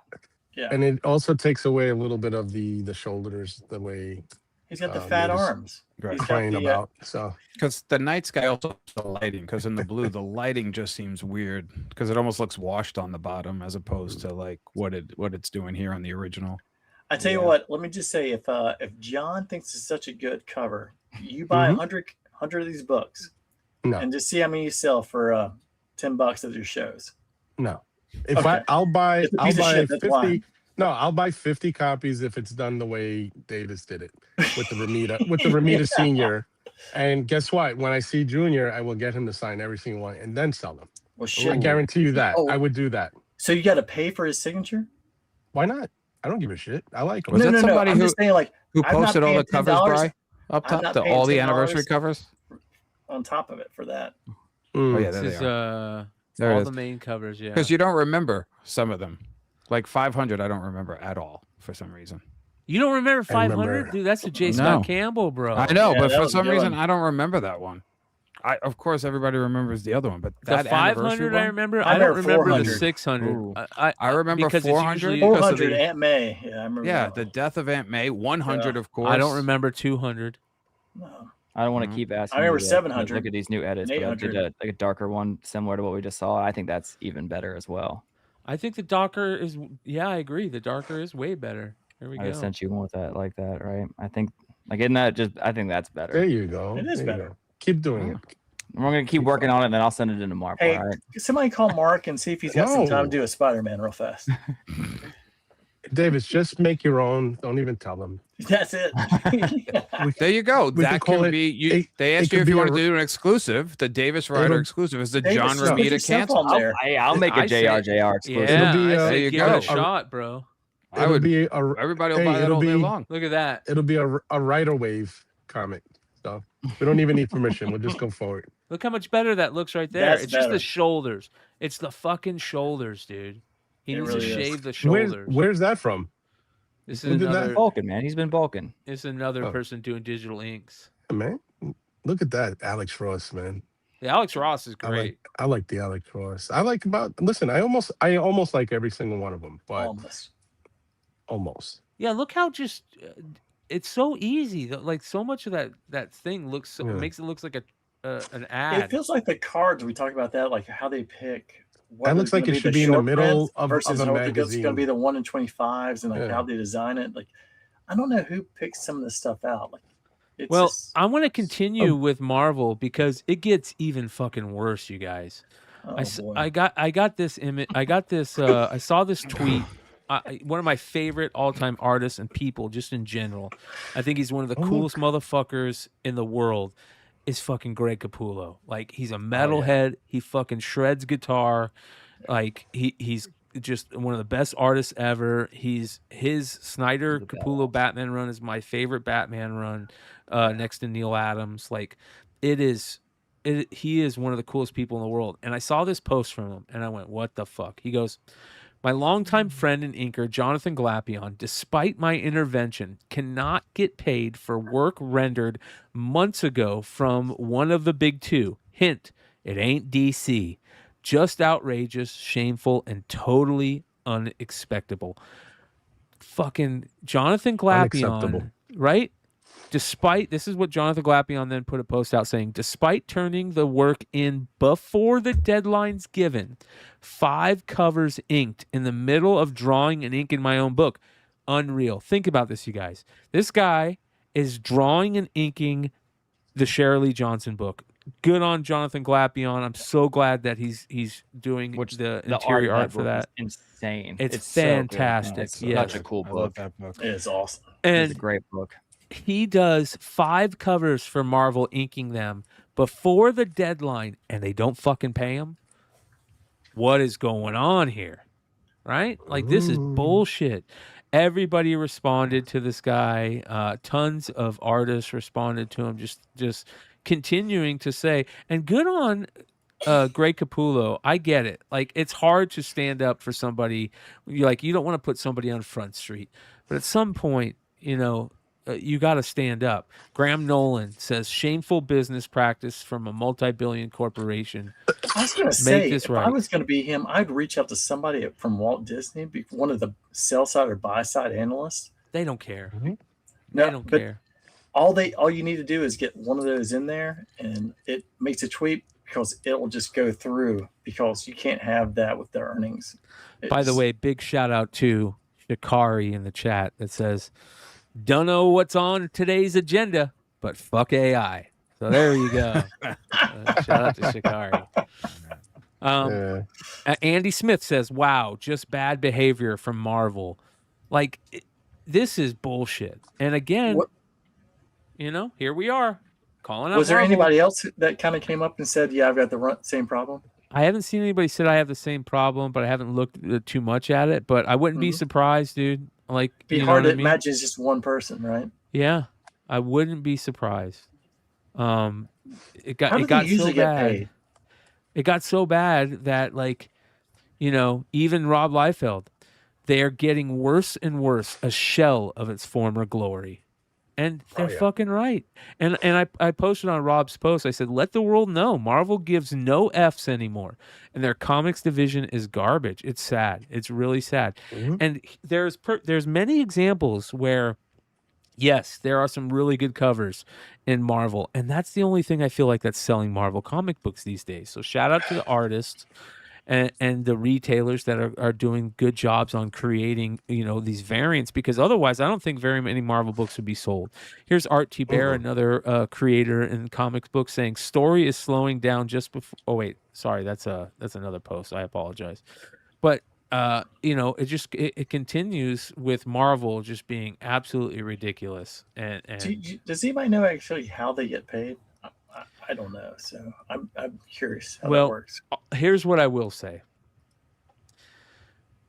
Both Marvel and DC seem very low for what they're willing to pay cover artists. I don't know what their page rates are for interior artists or for writing. It's probably pretty low from what I hear. And I think this is a great comment by Shikari that says mostly all artists are just doing it for portfolio work, and heard they only pay $250 for a cover. I don't know if they're paying only $250 to cover, but I know that there's some big cover artists that they're only paying $600 for a cover. And that feels very low. I feel like most cover artists, and I'm saying big cover artists, I'm saying some of the biggest cover artists in the game, they're only paying $600 for a cover. And that's ridiculous. And what's happening, and I don't want to put any retailers on Front Street, and I'm in a very special situation here where I'm not a retailer and I'm a a podcaster, but some of these retailers are having to like add on top of that, like, hey, I know Marvel or DC only pays this. I know Marvel only pays this. I'll give you the extra. I'll make it right, and we can do a variant together. And that's shitty. That's really shitty because there's certain cover artists and certain interior artists the same way with interior art. Like, if Dan Mora's doing interior art, he better be getting paid a fucking major page rate. You know what I mean? Yep. If Jonathan Williamson is writing a book, he better be getting paid. If James Tynion is writing a book for the Big Two, he need to get paid. Maybe that's why James Tynion doesn't write for the Big Two anymore. There's a fucking problem here. Let's see if anybody else wrote on this. This was Bleeding Cool that talked about this. So it's getting out there, and here's the problem. There's so many artists that rely on the Marvel paycheck. I mean, think about how many artists are exclusive at Marvel. Mm-hmm. They can't say anything. Mm-hmm. And it's hard for them. So I don't know. I hope that something changes. I hope that Marvel realizes it, but they've got some big money coming in. They've got Spider-Man Brand New Day, Avengers Doomsday. They've got the Rivals video game that's killing. They got the Magic the Gathering stuff, all stuff that we love that's not comic division, central. And for the most part, the only real cool stuff that we talk about at Marvel is retailer variants at this point. Every once in a while, there's a cool ratio variant that we geek out over. They're doing the blind bags. I'll give them credit on that. They figured out how to do the blind bags with the cases. I like that. But dude, have you guys seen the DNX blind bag stuff yet? Mm-mm. Oh my God, you guys are gonna shit when you see how bad these are. Oh. I hope I don't shit. They're I know, right? At least not on camera, at least. Dude. No. All right, so they're doing this is the new DNX. This is on FOC this week. This DNX True Believers blind bags. The Chip Zdarsky Beast is a 1 in 500. There's a connecting cover, a blank, a bunch of Scotty Youngs, right? The Kari Andrews cover, it's not a great Kari Andrews cover. And you guys know I love Kari Andrews. Kari Andrews is one of my favorite cover artists. I love his Wolverine stuff. This isn't the best Kari Andrews. You got a Stegman and by the way, the trade dress is horrendous on this. Yeah. The trade dress is horrible. It's horrible. Davis to fix it. You got a Puppeteer Lee 1 in 100, which is decent, but the trade dress ruins it. You got a Kaketto 1 in 25. It's okay. Trade dress ruins it. Linnell Francis Yu, trade dress ruins it. It looks so bad. John Tyler Christopher Negative Space variant. Great cover. Great Beast cover. Excellent. But, that's that Ji Young Lee. Holy. See, you can't tell me you're not going to push for that 1 in 200. You always get the logo the Ji variant. Young Lee. I know you're going to say this one, get the logo variant, but not. No, don't. No. Not with this logo. Don't. This is get terrible. the 1 in 200. Yeah. Get that Do 1 yourself in a favor. 200. Insane cover. I'm All buying that day, 1 in every day. Look 200. how bad that trade Look at dress that. is. When you see Dude, the that Virgin, is it's such a beautiful. fucking sick cover. Oh my god. But these aren't even the covers that are in the blind bags. Let's look at the covers that are in the blind bags. I mean, they're terrible blind bag covers. Let me see if I can find this.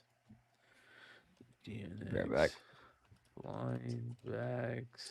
Let's see if they have the covers. But again, this is what I'm saying. This is not good stuff at all. Look how bad that trade dress is. That trade dress is so horrible. Look how bad. This is a Chris Caruso cover, and I love Chris Caruso stuff. That trade dress is so god awful.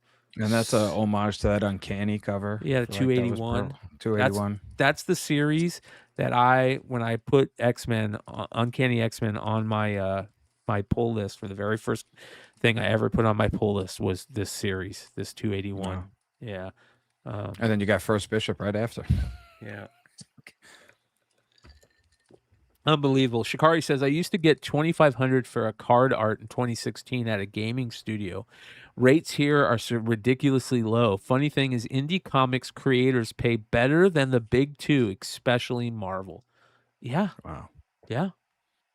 I'm not surprised at all. Not one bit. So, I mean, we continue looking at, the John Tyler Christopher is great. Great Scotty Young stuff. Terrible trade dress. This is a beautiful cover. Who did this? Who is this? Ken Lashley. Love Ken Lashley. Beautiful cover. Terrible trade dress. Right. That one's at least benefited by the fact that trade dress is hidden by Cyclops' blast, so it doesn't stand out as bad. Dude, look how bad this Scotty Young cover is. These cut in half where they're like two different characters never do well, in my opinion. They don't. And then, dude, this Rivals cover might be the worst rival covers they've ever done.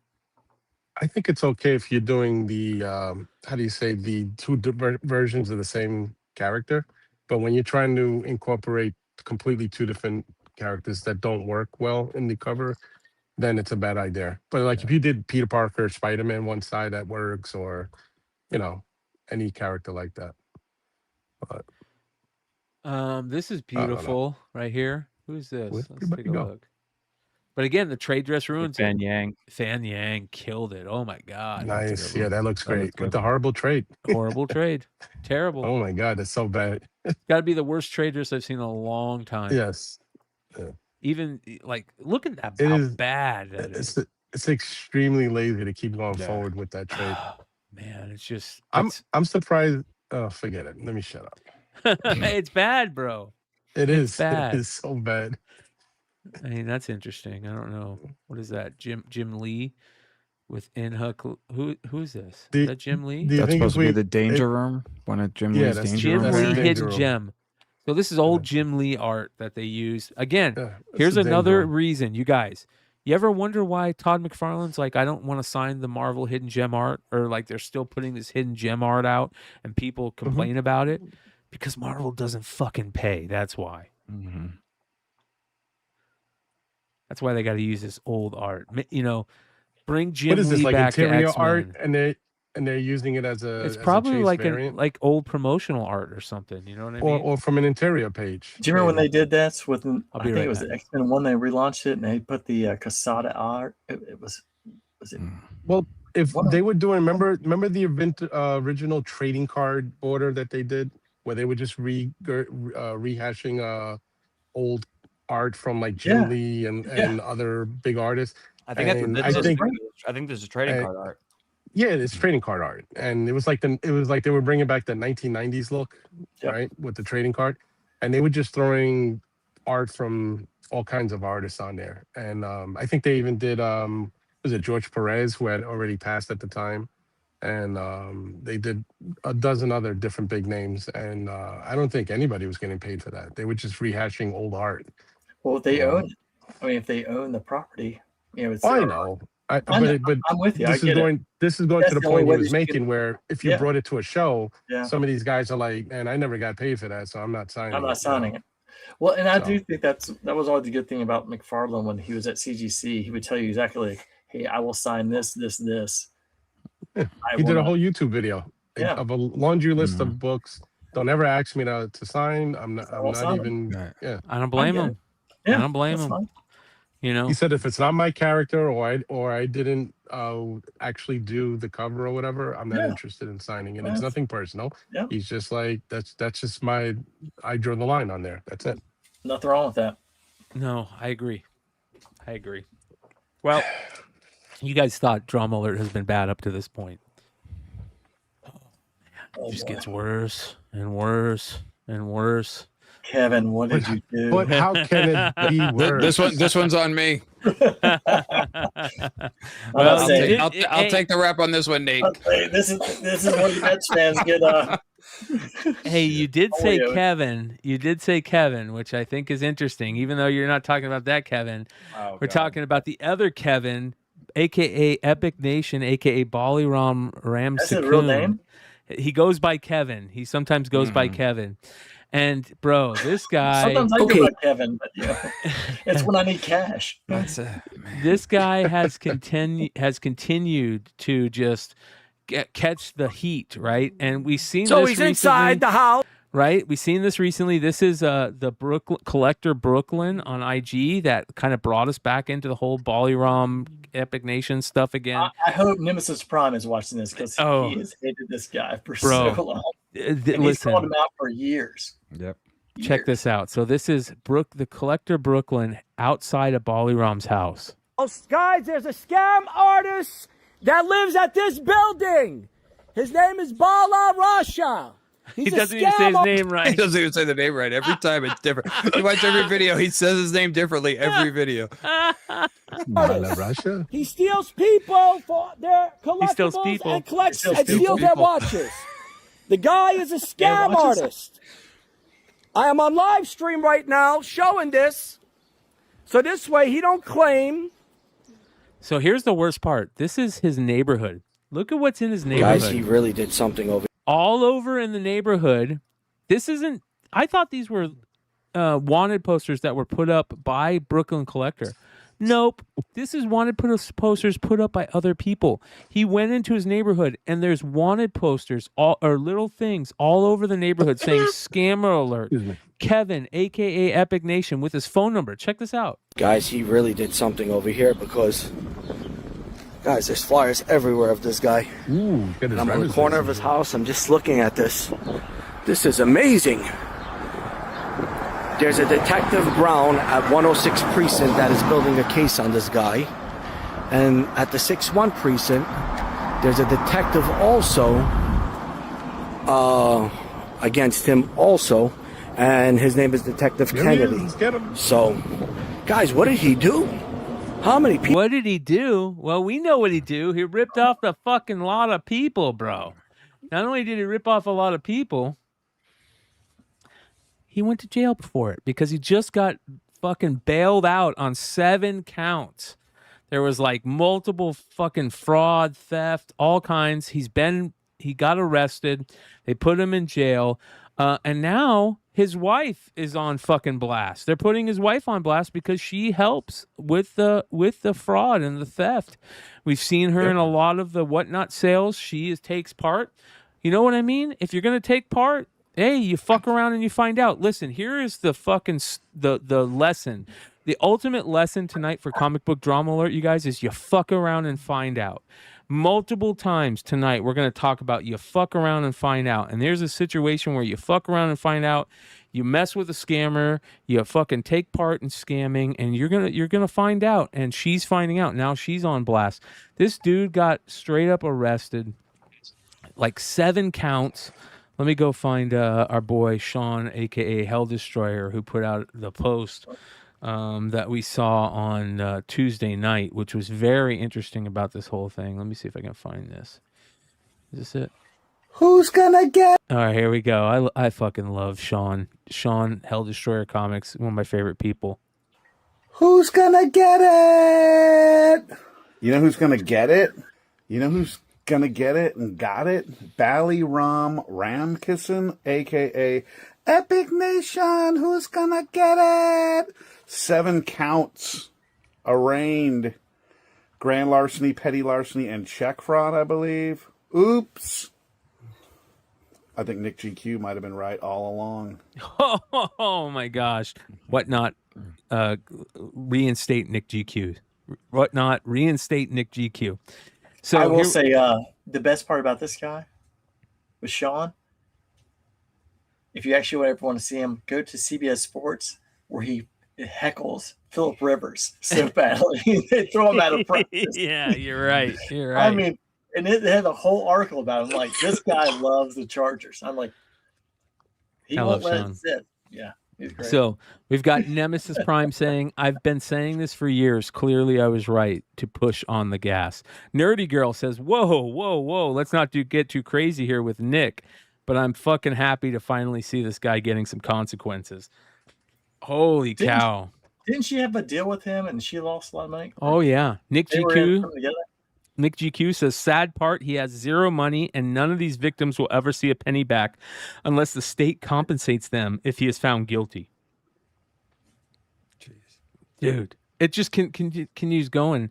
Fuck thieves. We need a Whatnot live stream of his court appearance like that of the OJ trial. That'd be hilarious. This person says, I still hear his wife's voice.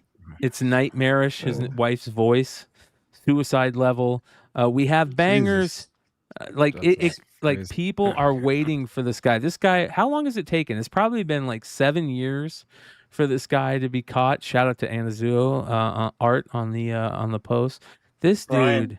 You had the one-on-one when you had the stream with him. I remember Alex was, I want to say he was like 5 or 6 because he was at chess class and I was listening to it in the car when you had him on a show it was you and Epic, and I remember like I can't understand a word he's saying. What's funny? And I want to say it was like 22, something like that. Like Epic Nation. Let me see here if I can find this Epic Nation interview. I think we interviewed him. And saying he has a public defender, which never goes well. In New York, it always. In New York, that never flies. I'm sure he's going to do it very excellent. You know, he's going to eventually fire that lawyer and represent himself. This is the interview we did with him 2 years ago. It's taken 2 years since this interview, you guys. With Epic Nation, yeah. This is the guy right here, and we brought him up. We said, hey. He actually reached out to me. He actually said, hey, I'm willing to come on. When this whole thing was first starting and all this craziness, and I said, "Okay, come on, man, let's talk about it." This is on Dateline. Yeah, and it did not go well from him. Like that. It wasn't even live, right? Or like the chat wasn't like. What was the situation with that? I think I recorded it and I might have edited it. You know what I mean? So there was no chat. You couldn't no, there is chat. There is chat. But I remember I remember watching this and it was like. First of all, I think someone was muted for a while or something, but then I remember like maybe you just weren't reading chat or something like that, like on purpose to avoid drama or make it like not spiral out of control. Yeah. But I remember it was a drama alert special edition, bro. So like the drama was heavy. You guys, the only way you could see the chat is by reading the top and bottom. For some reason, the chat didn't show up. I think. Subtitles, please. There you go. The stipulation with this was you weren't bringing anybody else on because you wanted him to just say what he had to say. I wanted him to talk. Because normally around that period of time, you would have had Red Hood and you would have what's his name? Nate. That you brought on all the time. No. Who's the guy that used to Richie? He used to go at it with everybody. He used to say, "Let's go to war." What was the guy that you use him in the bit? Oh, Darth Lopez, our boy Lopez. Yeah. Like guys like that. Like you were just like. Speaking about Lopez, Lopez is the next part of Drama Alert. So, but this was the whole point of this was. Here's the whole point of this, you guys. The best part about bringing people on to interviews, you just let them talk, especially in a situation like this. And I just let them talk, you know. They're gonna screw themselves, and so we even had Sub-Zero on, who is the guy that he screwed out of all the money, which was very interesting, right? Yeah. Mm-hmm. So it was. You had that guy on. Yep. He told you the whole story, and I don't know if he ever got his money. Does anybody know if Sub-Zero ever got his money? I don't know. I know I guess it'll be negative. I know ever since John Romita. he the only ran person into on him- this stream with money is a Yee. Oh, here we go. We are both together lit, baby. This is Dave. Where did this come from, Davis? Oh my gosh, bro. I had that sent to me from somebody from a Listen. live stream. It's just like, Look oh at yeah. this. Here we go. We are both together lit, baby. We are both together lit. We are both together lit, baby. We are both together lit. Yeah. Oh, that's coming in drama alert with Lopez. It's gotta come in. We about to get lit, baby. Oh my gosh, dude. It was bad, bro. So That thank was God great, this guy is finally getting caught. If there's anybody out there, dude, I've had 5 people reach out to me since this interview. 5 people reach out to me and say that he's thieved them out of $15,000 plus dollars. Every single one was $15,000 or more dollars, like $20,000, $50,000. One kid was a college kid that sold all of his Pokemon to help pay for his college. He was upstate New York college, and he took them for all of it. And I feel so bad. So if there's all you guys that reached out to me about that, I tried to push along the narrative. We've been talking about Baliram / Epic Nation on Drama Alert since day 1 of Drama Alert. And I hope all of you guys contact New York officials and police and say, hey, I want to be part of this. He's screwed me out of this amount of money. Reach out and get your money back. At least be part of the case to put him away, and so we don't see him. Do you have to live in New York for that to be part of the case? That's a great question. Because he screwed over a lot of people, including retailers. He screwed over a lot of retailers. Like, I don't know if like people that I don't think you'd have to be in New York. I think it'd be tried in New York, and they would bring everything together. Yeah. Crazy. Well, again, you fuck around and find out. And we go to our next fuck around and find out. And this is to our boy, Darth Lopez. By the way, big shout out to our boy, Darth Lopez, the intro man on the Drama Alert intro. He is one of the good guys. And one of the OGs when it comes, he was an OG Flipside community member. He used to watch Flipside all the time and be in the Flipside chat. And he's the drama king, right? Like Sticky Goose is the goat of drama. Darth Lopez is he wears the crown, the king crown, the Burger King crown. And I got a lot of respect for Darth Lopez for multiple reasons, but one of them is he is the OG. And again, here's another situation of you fuck around and find out. Okay, shout out to our boy Circumstance, aka Marcus, another content creator, YouTube, old school. I don't know if he's been doing anything on YouTube as of late, but Marcus was always a good dude, and he put out this post. And you guys got to remember here, I don't watch Razor's bullshit, right? And here's one of the main reasons why. Because I realized he was a fucking major pussy, and he blocked me over there. So anytime I would comment on his shit, it wouldn't get shown because he blocked me. And I don't fucking block anybody on this channel. But you know what? You blocked me first. I'm gonna block you over here too. So Razor is the only guy that's blocked over here because he's a pussy and he blocked me first. But you fuck around and you find out. I've never seen Razor's shit. I never watch his shit because it's beneath me. But Marcus put out this post the other day. Razor, I'm not looking to get into a fight with anybody anytime soon. I'm 40. I wouldn't want to fight me neither. years old. God, I'm the best, bro. The next time I see you, I'm gonna smack the shit out of you. You duck dodging me, motherfucker. I told you to come outside your house. What the fuck you was come that? down to my house. I live in Phoenix, Arizona. Okay? I grew up here. If you got a problem with somebody, you call them on the phone and you're like, hey, bro, let's settle this. You want me to come over there? You can come over here. Either way, let's take care of it. All that You're shit not that guy, pal. Trust me. Yeah, You're not that guy. Dead dog bullshit. Come on outside, homie. He ducked me, guys. LOL. He doesn't want none of this, bro. He doesn't want to come outside. Oh, here we go. He doesn't come outside. In the heavy bitch, you and a test guy. Come get it. Next time I see you, I'm really gonna have to smack you. I'm not even gonna fucking fight you, bro. I'm gonna just smack the shit out of you. Next time you're at Sornfest, the next Sornfest, I'm gonna be slapping hoes and collecting dough. You think I'm mentally ill? What is this guy's deal? I'm not even gonna fight you. I'm just gonna slap you. What happens if it turns into a fight? Like this guy's got a fictional reality in his head. Oh, bro, you don't know how fiction it is. The Benny dude. Hill music is what makes that. That video, is. dude. You Like really it's get that, really like, the if Benny Hill is what sells that If you whole get video. the Benny Hill, like that makes it. People like no one even knows who Benny Hill is. Like that is Right. awesome. Showing my age, but that's the shit. I was waiting for the girl to come by in balloons.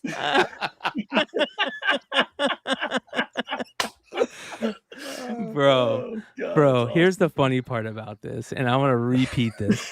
I'm not going to be fighting anybody at a fucking Comic-Con, dude. If you think that you're going to catch me fucking throwing hands at a Comic-Con, you're sorely mistaken, dude. And listen, I am very keen on the laws in my state. You know what I mean? My brother's like gunsmith, like level type shit. My brother, you know, I go out like I know the laws in my state, okay? And I'm going to say this right now. Razor, you are not allowed anywhere near my house, despite the texts that you constantly send me saying that you're outside. You are not allowed at my house. And the reason fucking why, bro, is because you fuck around like that and you're going to find out, dude. You are not allowed here. And I'm not fighting you at any con. And we're all going to continue to laugh at you at this type of level with this type of shit.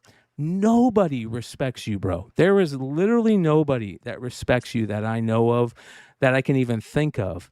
And this type of shit is laughable, and I can't thank Marcus enough because I don't watch Razor shit, but this was really funny and made me laugh. And Razor, do you think that you're going to get into Swornfest, Old Man Con, Phoenix Found Fusion when you're threatening to fight people at those cons? Do you think they're going to let you in at those fucking cons? Get the fuck out of here, bro. Grow the fuck up. Like, get the fuck out of here, bro. Anyways, ladies and gentlemen, that has been comic book drama alert for this week. An epic comic book drama alert. Let's let our boy Diamond Dave lead us out. Here we go. Oh. Can you hear me out there? Hey, man, don't be squirting water at me. I'm gonna fuck your girlfriend, pal.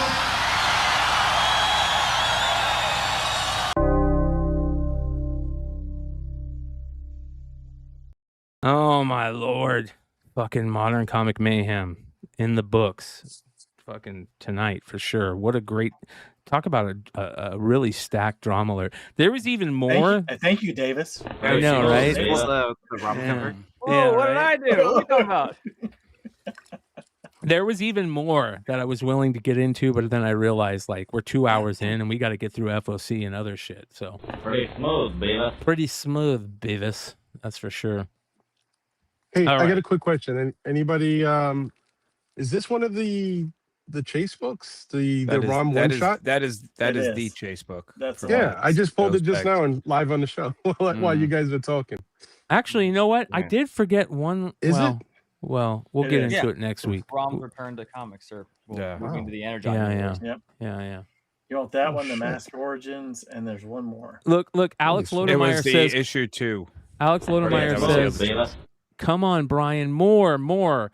You want more drama alert? Is that what you actually really want? We've been More. going back to drummer alert because last week Tom more came on. We can delight. start doing 2 segments. Well, you know, like Fire it up again. I know, you know what I mean. Like The you final never know what's wrap-up.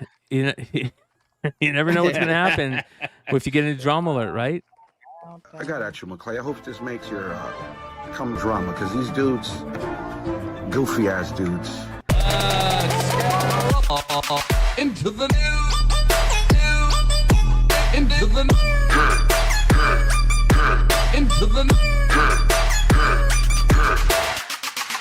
But let's get down to business.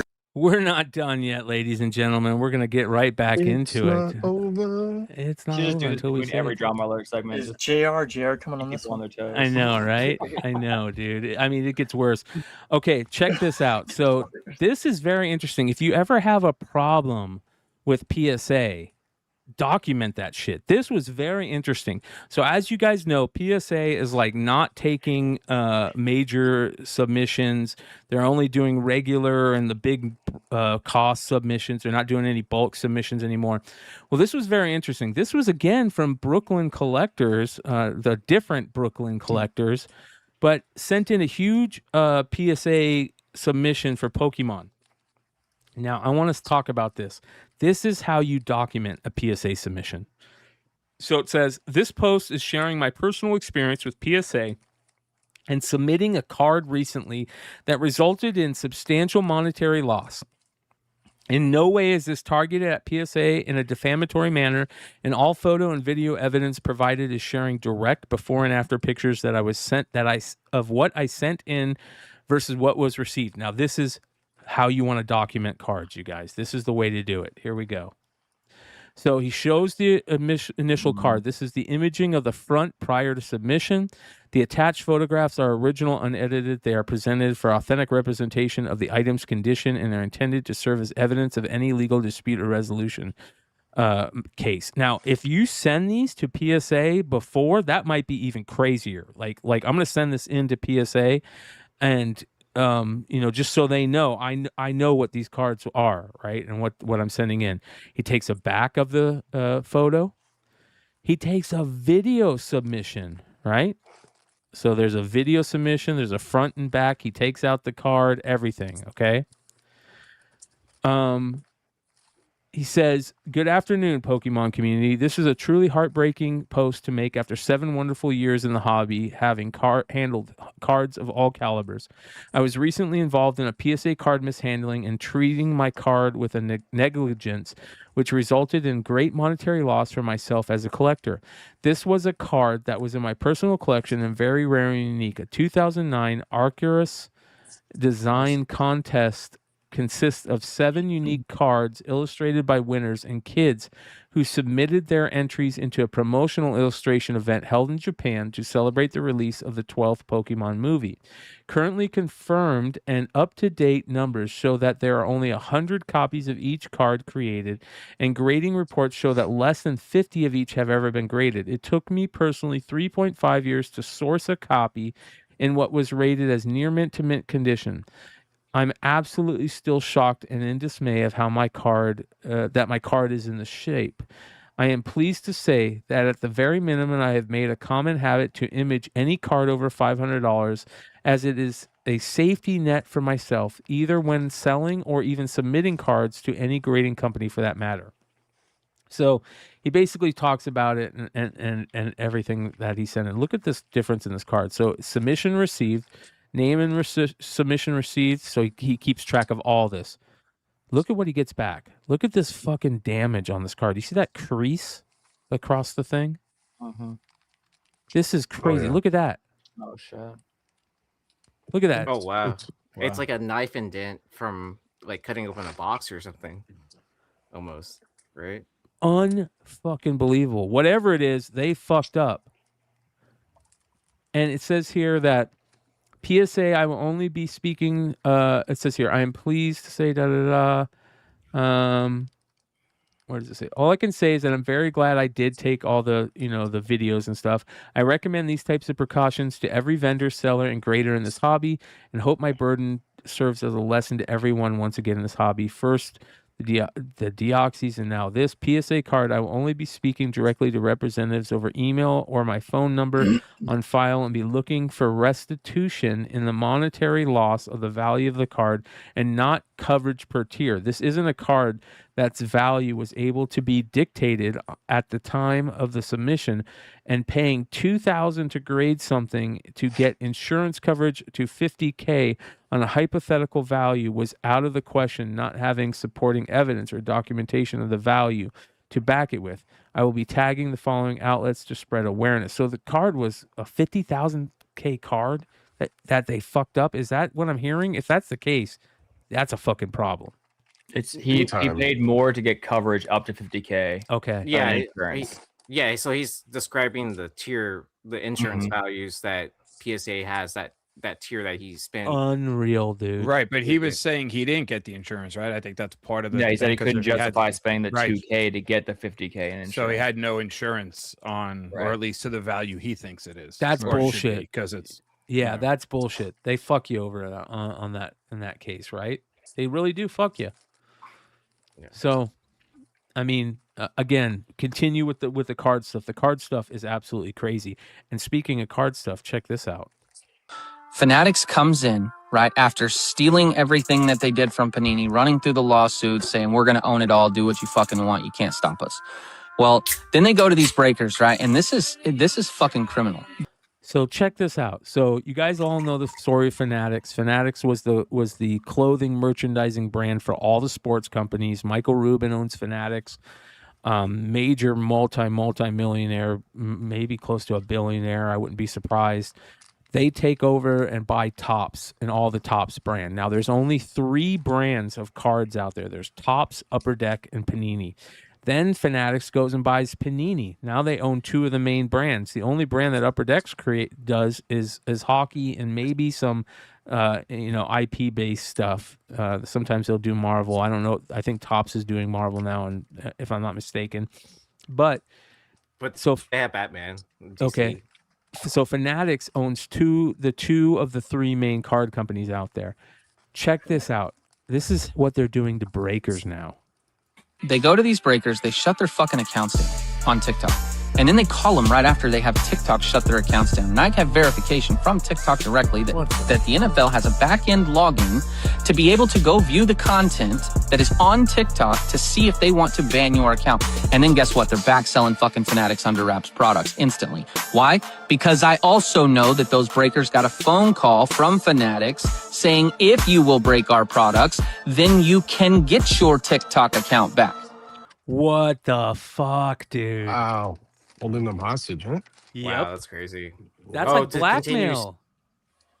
It's to make them continue selling their product instead of selling their own branded product, huh? You got it. That's crazy.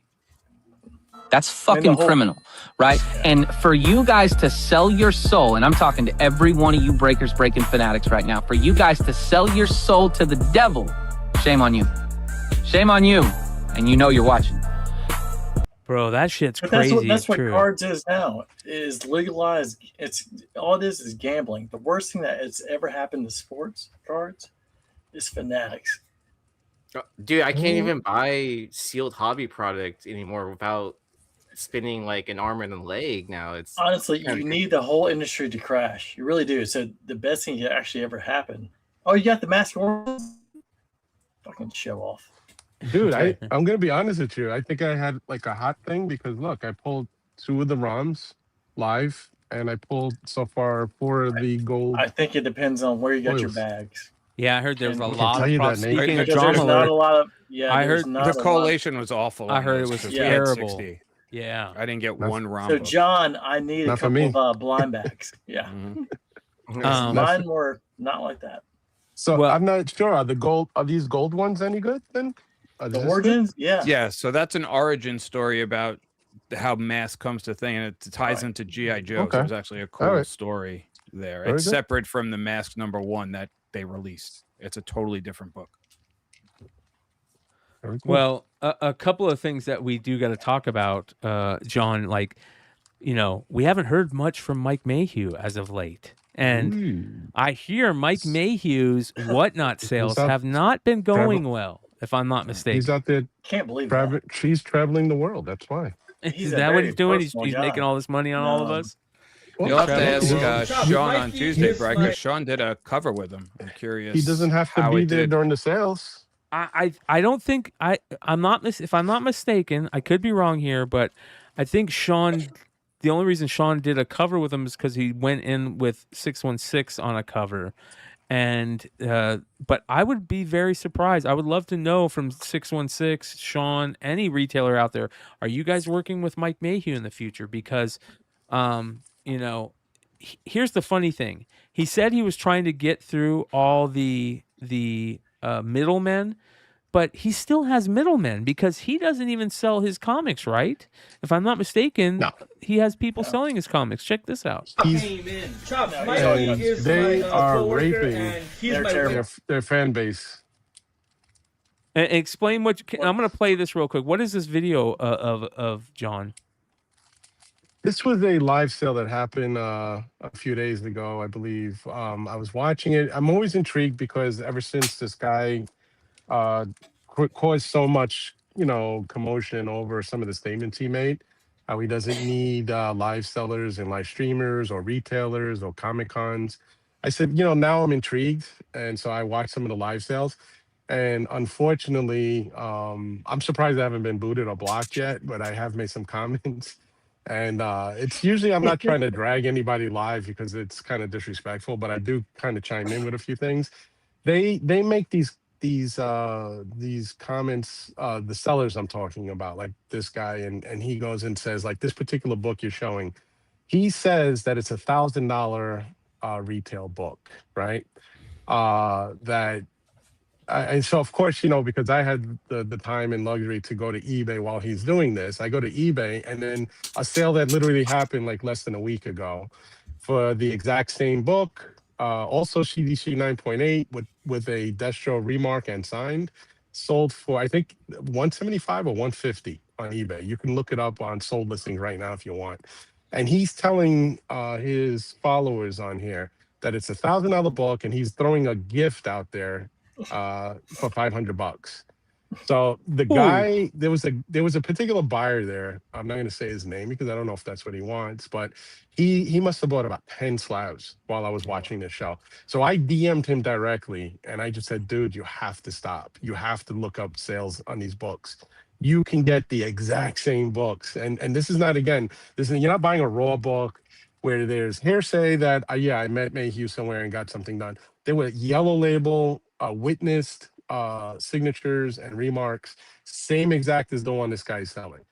And I'm saying that, and I wrote him a DM, and I just said, dude, you could have bought this book for $150 or $175 plus whatever shipping and taxes are. You're paying $500, and you're making this guy believe, like he's making you guys believe. And that's the problem, though, isn't it? A lot of these sellers have such a hardcore following, that they will buy anything for any price, And I don't think it's my place to be in their live chat telling them, X, Y, and Z, because at some point, they will boot me and block me. So I just kind of carefully throw in a comment here and there, like, I told the guy, because he offered a second slab eventually, and I said, send him an offer for $250 for both slabs. And then he's saying, I think while I'm talking, like, or commenting, no, that's not going to happen. It's already a gift at $500. So it's just it's amazing. I want to play this real quick. He's got these sellers that just really Chops, Mikey beating. is my co-worker, and he's my witness. Manny, are you right now? Chop. She's fine. Oh, I don't know this person. So, Chop. okay, she's Chop. So, okay. Manny, are you in the room too? Manny's got to listen to this deal too. Manny, listen to this deal. Chop. Anyone familiar with this book? Okay, there we go. So, you're my witness. I'm not lying. We called Mike from his phone. We asked him how much for this one. What we asked is this one even for sale? Sale. We asked, yeah. Because you asked me, and I was like, I don't even know if Mike wants it. So I said, out of my work, I go. I'm gonna be honest, and I get it. Art is subjective, but that's not even a great Mike Mayhew cover, and that sketch isn't even that remark isn't even that good. Now that's just me again. He's gonna want like maybe triple 4 digits. Right? Triple 4 digits? What? Did he just say he wants triple 4 digits? What? Yeah. He wants thousands? And this guy that's sitting in a chair, he was actually doing the live sale himself. He pulls this guy out of his office, who I'm assuming is a higher than him, like the in-between man between Mayhew and himself. And he makes it seem like this is like the old trick, if you remember the old what was that shit, that TV show they used to do at midnight where the guy said, we're going into the vault. And then he would bring another guy they would gas up whatever crap they were putting on the table and trying to get people like, oh, we're only going to do this sale for $14.99 for the next 15 minutes. After that, it goes back up to $300, These guys work together really, really great. They're the biggest con artists I've ever seen. got to be 1,000 minimum up. Because it's also got the Destro. Right? So guess what Mike says? $500 right now. $500 for this one. I swear. Everybody, we all looked at each other like, I came in. No way. What did it sell for? Do you know what it ended up selling for there, John? Yeah, 500. The guy that was buying, right? He was going on a tear, just buying anything they would put up. Because apparently, like I said, if you're a hardcore fan of anybody, just like say like I'm Mark Spears or anybody else here who's into somebody else that they really enjoy their covers, John Romita Jr. Yeah, you'll spend a few bucks if you see something there you're missing from your collection or you've been chasing it. But most of us kind of know what our guys sell for traditionally, so you know basically where to control yourself a little bit. Co-worker, and he's my witness. Man, Look at the sale on eBay. The sale on eBay. The sale on eBay was $150. It's the same fucking thing. Oof. Now here, this brings up a great topic, and we have multiple live sellers on I would look right up that now. cert number too. That's not the same, right? It's very. I was telling this to Brian. Mayhew has made comments, and I think he said it where he said if you are considering dumping my product and you don't want to be a fan anymore, reach out to me. I'll buy all the books from you that I did my covers, because he's saying that he can make money reselling the stuff you don't want anymore. So I wouldn't be surprised if, put a pin in that. Yeah. Put a pin in what John just said, everybody. Yeah. I wouldn't be surprised if they bought this, and which would make it even a worse lie is to know you bought this for like say $150 or less, right? And then tell everybody, especially your hardcore spenders, that this was $1,000 cover. That they just got off the phone with Mayhew. Oh, he said, you know what? Throw them a bone. I'll do it for $500 right fucking now, but not again after this. You know, like come on, dude. You know, and the fact that Mayhew's not even around to sell his own product after he's telling everybody, I don't need anybody else. Apparently you need somebody because you got your boys lying about this shit, you know, taking advantage. I think that King is right. Demand is dwindling. I think that he kind of hurt himself a little bit, you know, with all this stuff. And he could have done it in such a better way. And we're seeing that in a major way. But this brings up a very interesting thing. You know, the whole thing where he says, hey, I'll buy it back, right, which is very interesting. And we've seen that happen in this world, this retailer world before. There is another retailer that has been the ire of Drama Alert quite a bit lately. And that retailer is Bottom Shelf Comics. And there is something very interesting about Bottom Shelf Comics that if you guys don't know, he has a Patreon group. He's also a Maze Publishing. Stay away, in my opinion, you guys. I'm going to stay. Actually, me personally, I'm staying away for anything Amaze Publishing, anything Bottom Shelf Comics. There was a couple of covers that he's, in my opinion, swindled out of. I mean, your name's Bottom Shelf. I mean, like, yeah, and you know, I find it very interesting that there's a lot of covers that I would actually personally like. The Mark Spears ones I would love to have, but I'm not going to buy it because of who's involved in it. And here's what's very interesting about Bottom Shelf Comics. They have a similar thing in their Patreon group where if you're part of their Patreon group and you sell any of the books that Bottom Shelf Comics produces for lower than what the owner of Bottom Shelf Comics thinks it should be, you get ostracized from the group, you get shit talked, you get messages sent to you screaming about who the fuck are you selling this for less.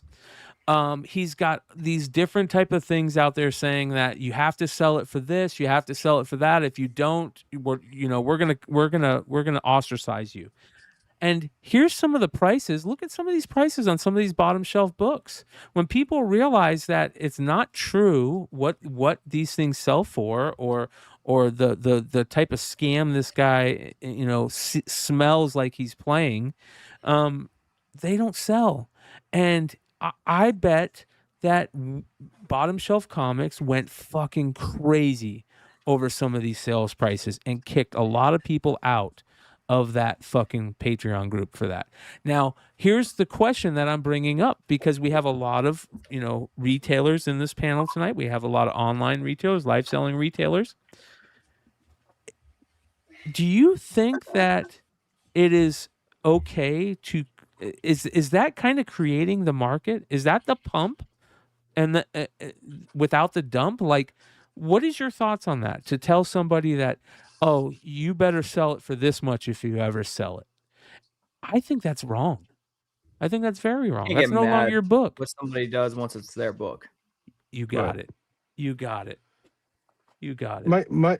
My thing real quick is I reached out to a seller because Brian mentioned that he did a Mark Spears exclusive early in Mark Spears' rise, right? And he held that print run hostage because he keeps them in his basement in a case, and then he'll leak out 1 or 2 as a thank you variant if you continue to buy his packs, right? And it's not even a guarantee you're going to get it in a thank you pack. It'll, so if you take 300 print run, right? And then you say, okay, I'm going to leave this under my desk. And then once in a blue moon, I'm going to let some random person get it as a thank you, right? Let's say you only put out 3 in a month or 2 months, right? And maybe one of them gets on eBay. Now, if that guy says, hey, I'm putting one up on eBay for $400 or $450, right? Now, the hardcore guys like me, the Mark Spears guys who are completists, you're going to sit there and say, shit, I want that because where do I get it? So, of course, the first time I ever saw it, I reached out to somebody who knew this seller. And I just said, is there a way I can buy that direct? Or what's the setup? Oh, you got to buy all these mystery bags. And then it's like, it's blind luck if you get the redemption card that allows you to qualify for that. But then there's still no guarantee because it wasn't part of a blind bag pull. It has to be a thank you blind bag thing. Like he randomly will bless you with it if that's what he feels like doing. Yeah, it So smells basically like smells like rotten eggs. Yeah, you're controlling the market by because if Davis did it with any of his Mark Spears books, his Mark Spears He'd books be would probably sell crucified. for $2,000. Well, Davis would be I'm saying, but the crucified, too. value would be some ridiculously high because if he only let out like 4 of them, instead of dropping 150 of them in Davis wouldn't be hanging out for Drama Alert. He'd be Right. He'd be a Drama Alert topic. Right. So I'm just saying it's Also, giving me any good ideas, John. a bullshit way of doing things. Hey, you got any left? But You're telling me the book will be uh, expensive if I do that, huh? That's the thing, though, man. All Like right, I gotta very get that. rare. and it's very interesting. Shout out to Boom Studios who put out that great Ito variant on their direct reserve. Not too the other day, I heard people were starting to get those showing up in the mail, which is awesome. Yeah, very, very quick. And that's like another thing where I hope that Ito's reputation hasn't been hurt drastically. so. I It's hope not. It's such a bubble, like that community. Like he definitely has a big group of people behind him. But it's like kind of a like they stick very tight. Like I don't feel like a lot of people are, like I don't think the industry at large cares about like, that kind of thing. Like if it's cover sell, it's cover sell. I think that Ito is going to be just fine.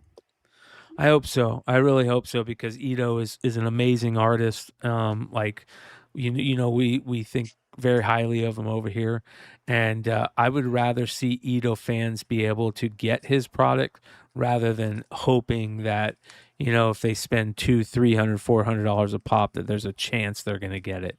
And listen, we love I'm not saying that I don't love scarcity. I love collectability, but when you're fucking around and creating this artificial scarcity and we don't know whether to trust you, like I'll tell you what, I wouldn't trust that fucking that retailer a bit, because of the word and his reputation. And again, this goes back to the fuck around and find out thing. Your reputation is everything. Especially as you get older. Do you think that it's going to be okay for you to talk shit about Transformers and Transformers fans and Skybound's Transformers series, and Skybound's going to let you continue to fucking do shit with them?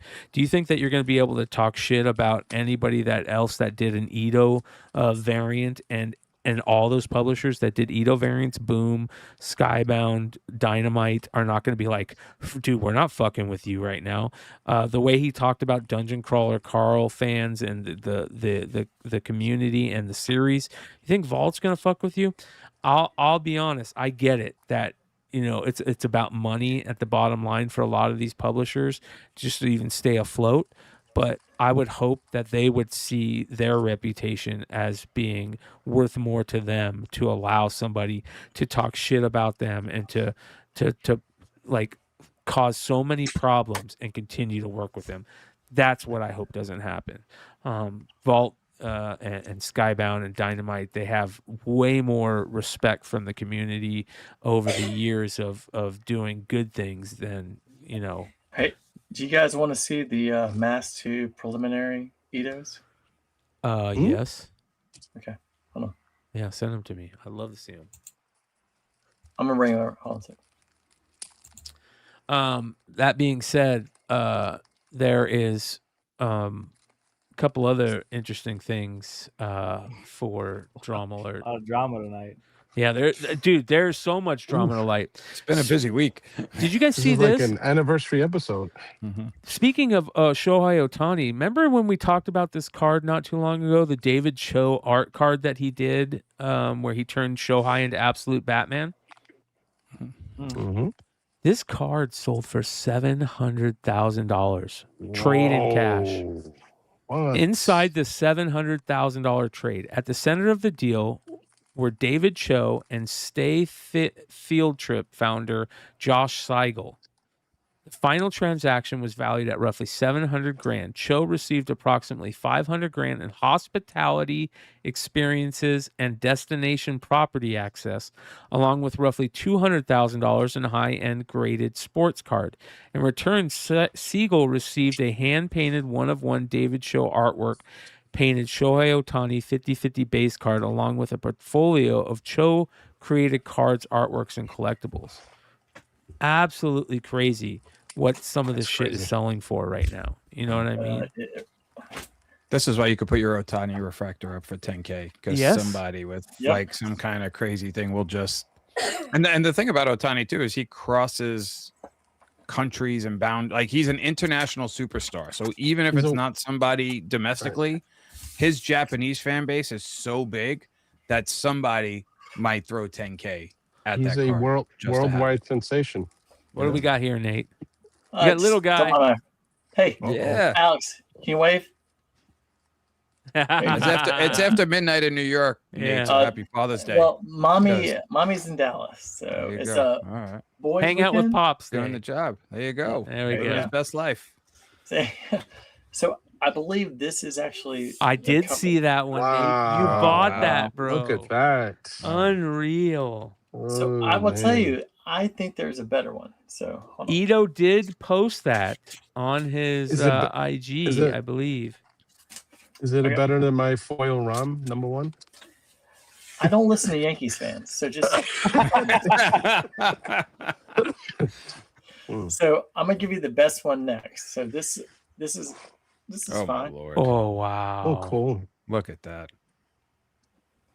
Yeah, I like the other one better though. Oh no, That's It's a I Yankee think- fan.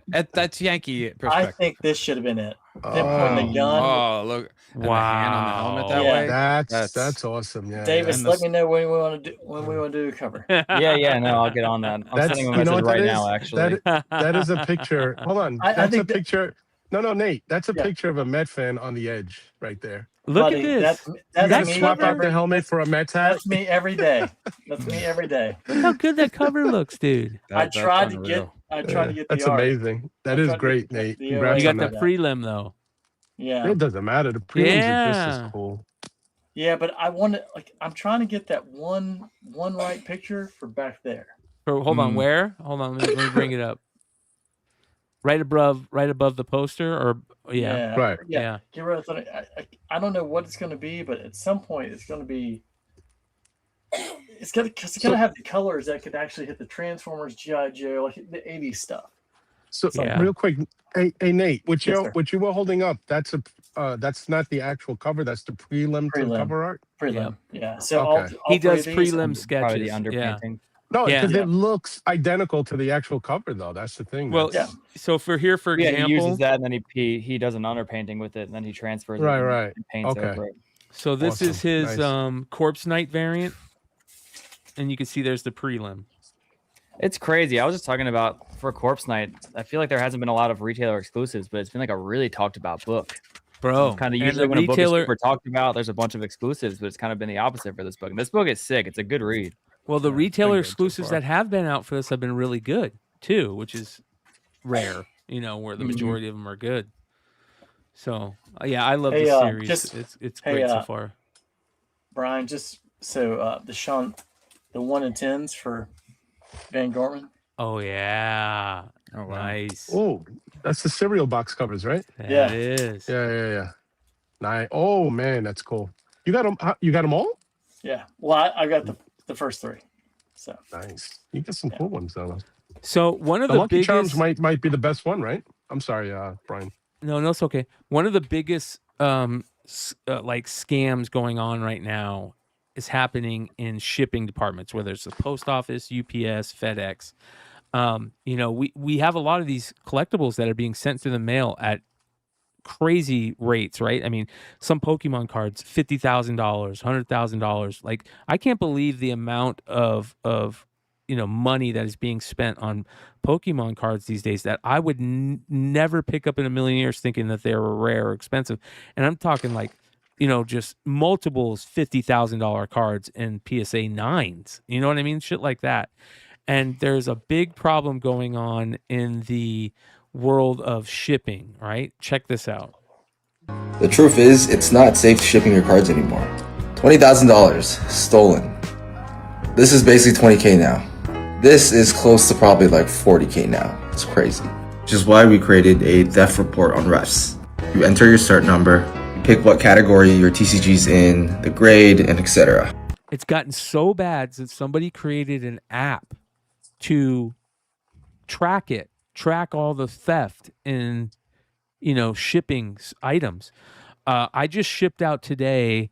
It's kind of funny because I was lucky enough to have a sale of the Coheed and Cambria second stage turbine blade #1, a 9.6 sold for $1,400. It made it onto the cover price shaker report, and I shipped that thing. And if anything over $100 now, I put it on insurance and fucking signature. I'll pay for it. I don't care, because I don't want to like lose out on that.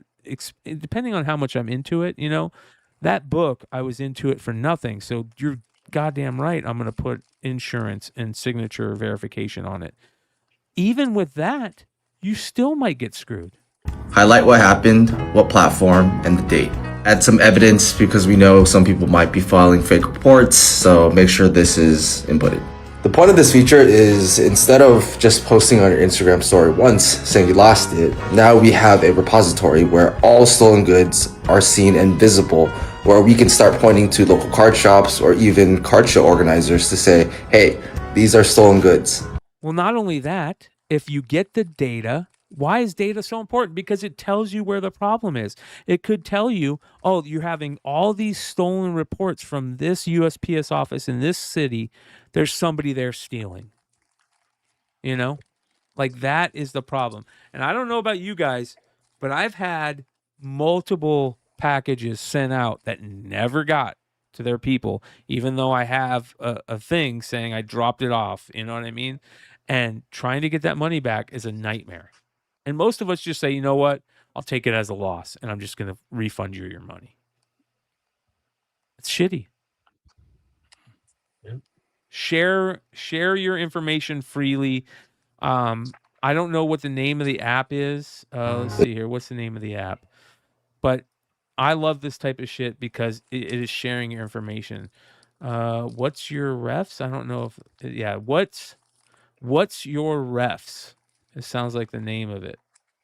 So go give this guy a follow on IG. What's your refs? So reference numbers, I guess, something like that. Who knows? But again, there's a lot of money going through the mail these days. And the post office is kind of ridiculous for the most part. I know we've all had problems. Now, this might be one of the best fucking trolls I've ever seen when it comes to fucking Pokemon scalpers. Telling scalpers that Office Depot had Prismatic to get first in line at Best Buy. Actually? There's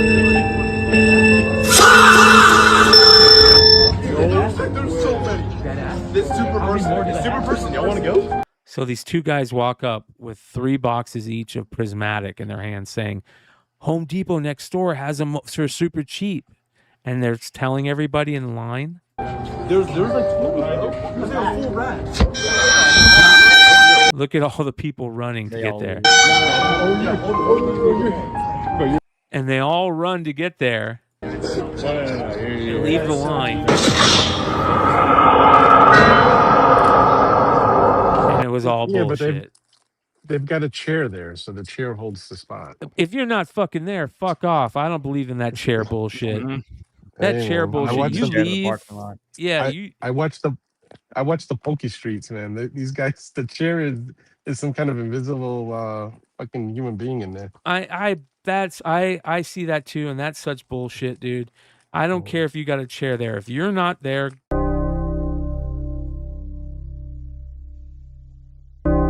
You know, the thing is too with Home Depot, because Lowe's does it. Hold Lowe's on, actually sorry. sells it. This makes your hold on. comical drama because he's All right, there Give we me go. Nate. We're back. Say that again, Nate. No, because the reason they can actually believe it because Lowe's hardware actually does sell them. Yes, Lowe's. And a lot of places have those Wow. vending machines as well. A lot of random grocery stores and Yeah. Actually, the funny part is like the place I usually go, like just to get beer. There's not that many people, and they actually just because I think they said now it's summertime, there were a couple of kids that were hanging out. They actually just unplugged it and put a couple carts in front of like no. It wasn't a big thing. They're just like, no, we're not going to make a thing. So I just fucking hate fantastic. this scalping bullshit. I've never liked it, and I know you guys know exactly what I'm talking about.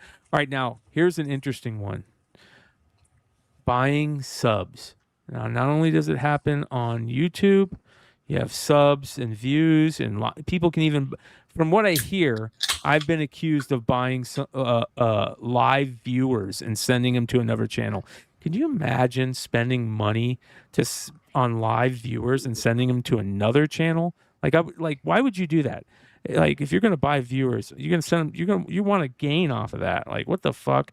So I've been accused of buying viewers and sending them to another channel, but there is people that buy viewers on all social media platforms, and I don't know what's up with this. Check this out. Calling comic book sellers and retailers out for buying followers.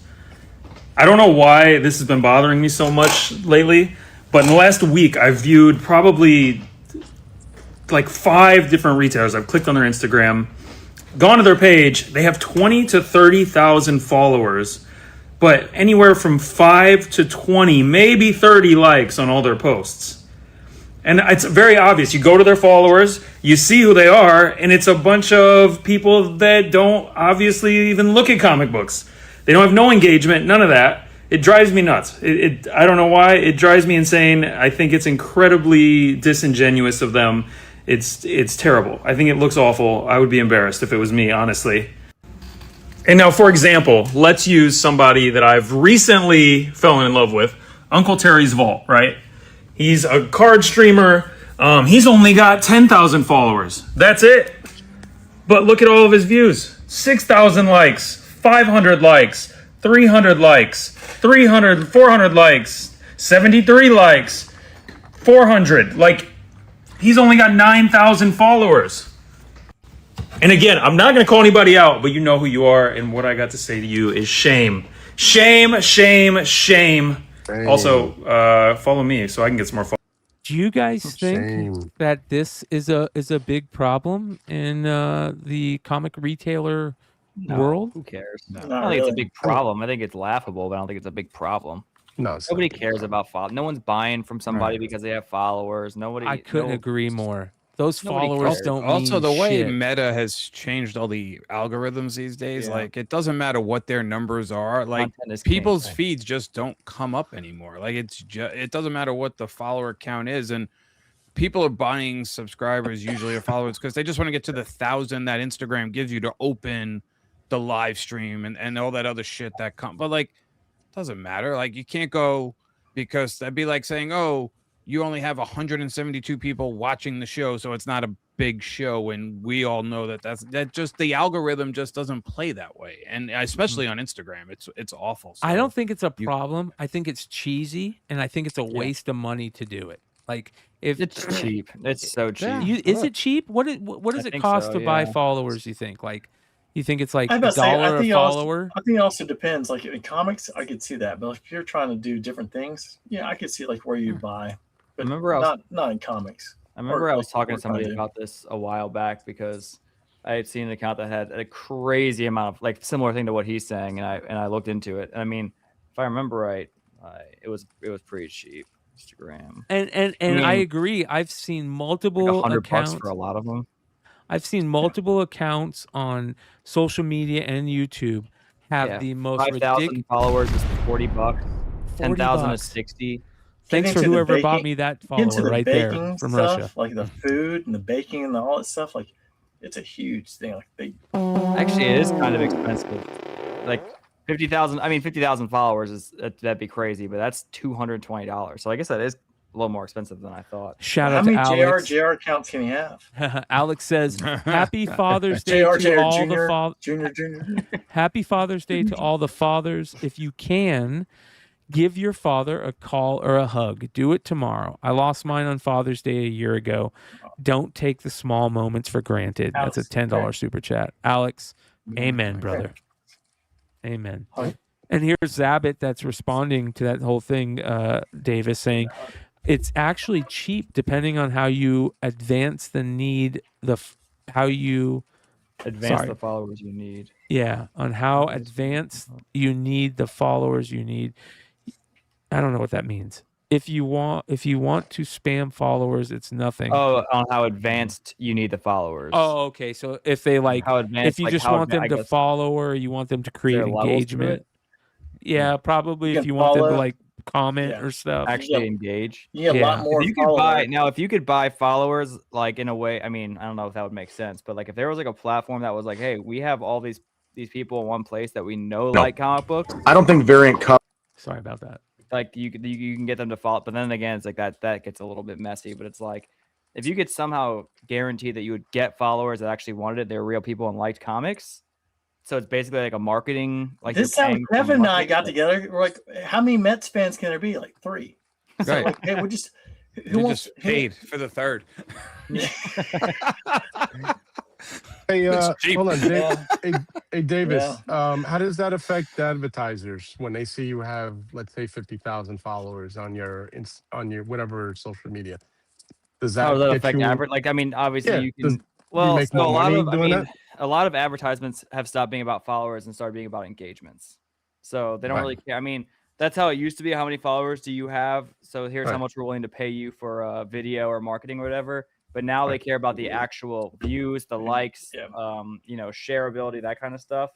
And I'm sure you can fake that too, though, to be honest with you. So I don't know if they look into. I don't know if there's a way for them to see like these are real viewers or not. But more about interactions than it is. Because I know a guy that transitioned from Facebook on like underground groups where we were doing like raffle sales, like to win key comics and stuff. And then he transitioned into like Instagram and all YouTube. And then I noticed, I said this to a lot of guys that we knew him from the Facebook days. And I just said, how the hell does he have, 35 to 50,000 people subscribing?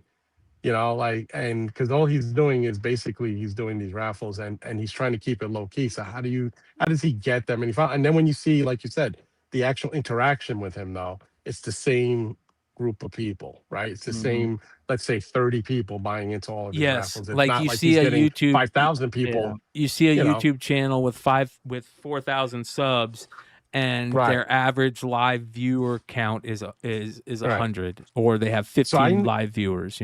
I caught on to what he was doing back when he first started doing that. So I think, like what you guys are saying, maybe a few years ago, that was a thing where it translated into advertisers paying you for having that many people following. Now it's different. Maybe they were wise to it and then realized, these guys are artificially boosting their subscriptions by doing this, so they probably changed the rules.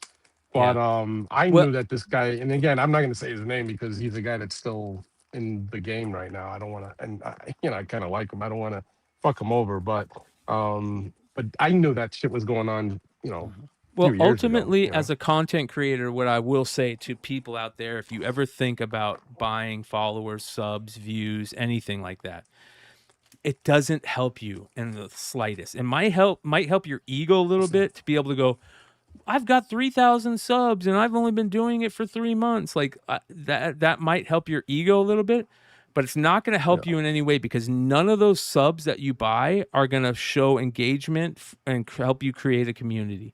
They're not going to be one of your clicks per minute for CPM to pay you on YouTube.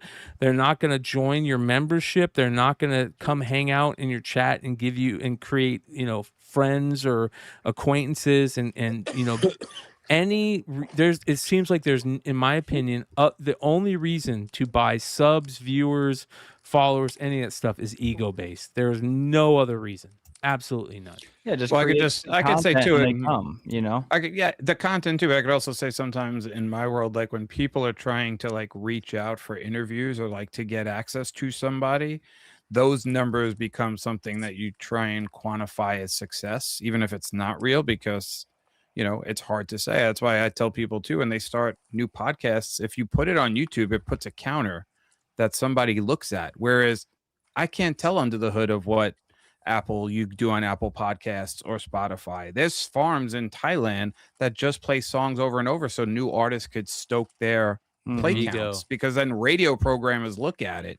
Yeah. And No, I mean, like what he's saying is right in the sense of, yeah, Brian, you're right that it is ego, but also there is an unfortunate reality where if you get a lot of fake plays, a lot of monthly listeners on your Spotify, and then a radio station picks it up because of that, you get real engagement. And so it turns the real thing, and it's kind of like a cheat code to jump ahead. But I can't see any reason to do it for comics wise. You know what I mean? No. Especially in comic No, content. I can't. Retailer. No, comic content. people know what they want to see, and they see through bullshit. This community sees through bullshit. So it's like, it depends on where you want to go within the scope of social media or YouTubing or live streams. This guy, like I told you, started from doing underground comic raffles to gradually getting all of these 30 to 50,000 followers. And then all of a sudden it got him that position where he got to work with a big name, personality, where he benefited making money and becoming big. you can work it to your advantage. It's a shady way of doing it. I know, but he very well did. I'm not even saying that I know this for a fact. I'm just saying, if I felt like, knowing from where he came from and then watching all of these subscribers, I just said, wow, that's crazy. 35 to 50,000 subscribers within this past few years. And now he's doing X, Y, and Z. And I'm just like, I guess it helped. You know what I mean? Because if people do see you have 35 or 45,000 subscribers, they must be saying, what am I missing? Why am I not following him as well? There's a way to move. I mean, there's a lot of ways to do it organically, obviously. It's like, just like I said earlier, you create good content, they'll come. Every time that I'm lucky enough to have a J. Scott Campbell collab video, I get so many followers from those. And like that was a relationship that had to be, that didn't just, that was hey, organic. let's do this. You have to earn those kinds of opportunities. Well, and that's even like, that's it right there, Davis. Earn those opportunities. The thing is earn, and we go back to kind of like the theme for this, the whole thing, the fuck around and find out, and your reputation and everything.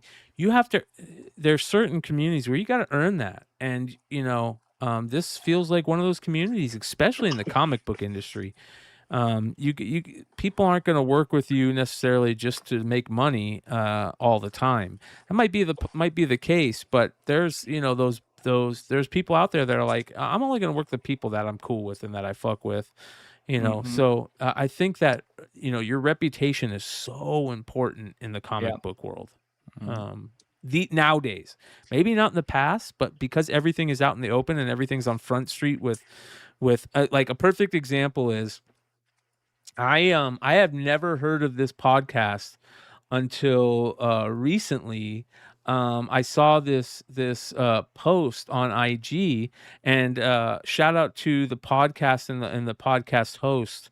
It's called the Real Dracula's Wolf, I think is the name of the podcast. And this was kind of interesting. This was them talking about variant covers, and they had Ryan Kincaid and Marat Michaels. Raymond Gay, I think, was on there, jump up on the podcast. And this was a very interesting conversation. I would suggest, and this is another example of like, you never know until like something grabs you, but here we go. I don't think variant covers are what grinds people's gears, the volume of them. Oh, bullshit. Read the posts. No. But let me just finish the thought. I'm with you. I think what grinds people's gears is the fact that these exclusive covers that get dropped in the apps they get dropped in creates an environment that is leaving people with a bad taste in their mouth about the hobby. Yeah, but you're talking exclusives versus variant. Exclusives is totally different. Yeah, but it's a variant of a cover. And I'm just saying, I think many times nobody on its own would say, oh my God, 20 variant covers for Absolute Batman number whatever. They're not going to be mad about it. I think what they're going to be mad about is that. Did you see the 26 covers for Spider-Man? Yeah, no, I'm following you. But what I'm saying covers is, at $10 people were pissed. All I'm saying is you get in these apps in a pressure situation. You have no time to do research. The clock's ticking fast. They're jamming the price up. You're in a captive audience. And those exclusive, and again, I'm not trying to shit on people. Money's not a bad word to me. Make all the fucking money you want. I'm just saying, when it's done, some people get it. Some people pay more for it. Some people don't get it, and it leaves a lot of people with bad taste in their mouth. That's just. And this is what I mean by, everything is out there on social media and on Front Street. Here's a perfect example. This is a podcast that maybe not everybody's heard of. You've got multiple comic book creators on here talk like they feel in this day and age, creators, retailers, industry vets feel a little bit more comfortable talking about this stuff because of social media rather than in the past. You know what I mean? There was another Isn't one. this the podcast Clutch is on? Isn't Clutch Clutch is doing this podcast Tuesday night? He is. Shout out to King of the Golden State with a $5 super chat. He says, buying subs to make you look popular is the equivalent of trimming your stuff to make your junk look bigger. Dang. All right, who told him? Yeah. Who That's what I was going to say. Like, secrets out now? Come Yeah. on. All right, here's another clip. A show, I could have a show that's 1,000% positive, 1,000 clean, positive, and you'll get those people going, you guys fucking are boring. You don't talk about any of the drama that's going on. You don't get. It's like, damn if you do, damn if you don't, right? Right. Let's like spin around it. Drama. Bot account. And if I talk nothing but shit, that's all you do is feeding to the drama. You feed into the negative. Why don't you ever talk positive? It's like, fuck you guys. I don't know what to tell you. I mean, I can't win. Well, Caesar, you have won today because not only are you talking about drama, you're talking about drama on hashtag comic drama alert. Look at this. There we go, ladies and gentlemen. And that being said, this has been the finale of comic book drama for this week. Can you hear me out there? Hey, man, don't be squirting water at me. I'm gonna fuck your girlfriend, pal.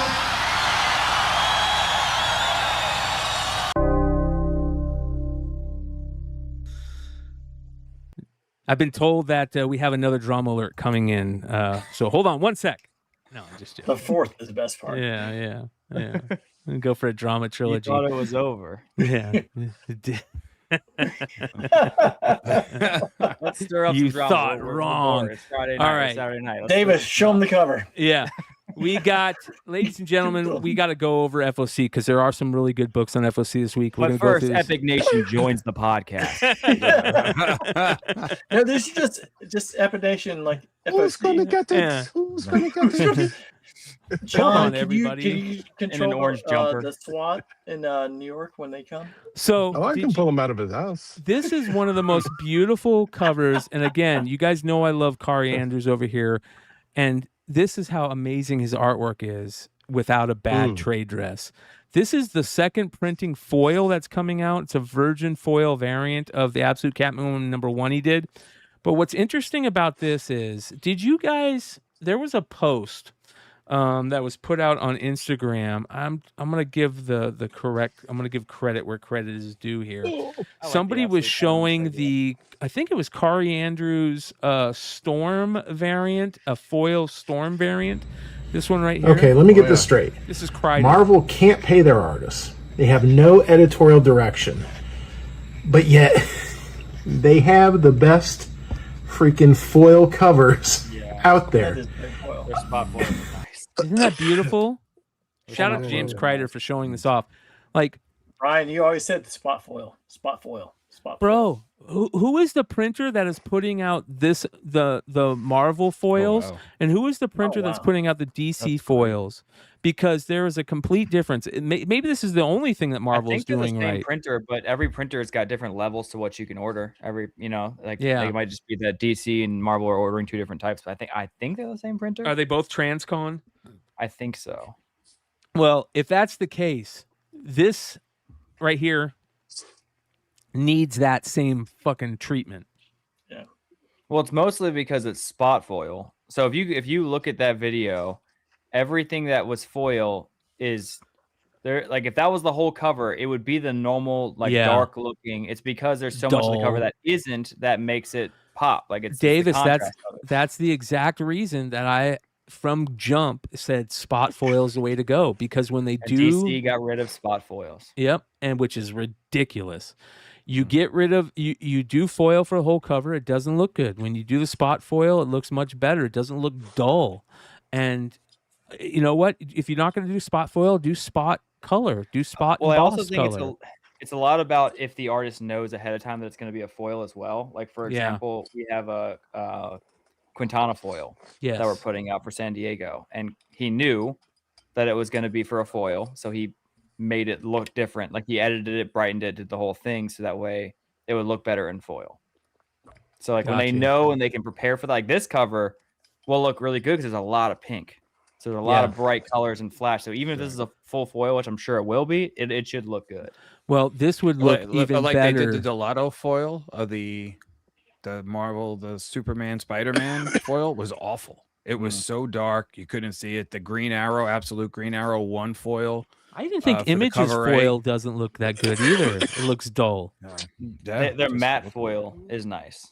The matte foil is the move. If this cover came out where only her like head, the shiny part was foil or embossed color or spot gloss, and then her herself was spot color and the rest was matte, it would look gorgeous, absolutely beautiful. And you just did this as like spot foil.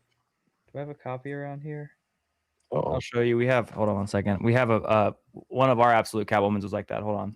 I think that the spot gloss, spot embossed play is so underrated. It's unreal. It looks so good when done right.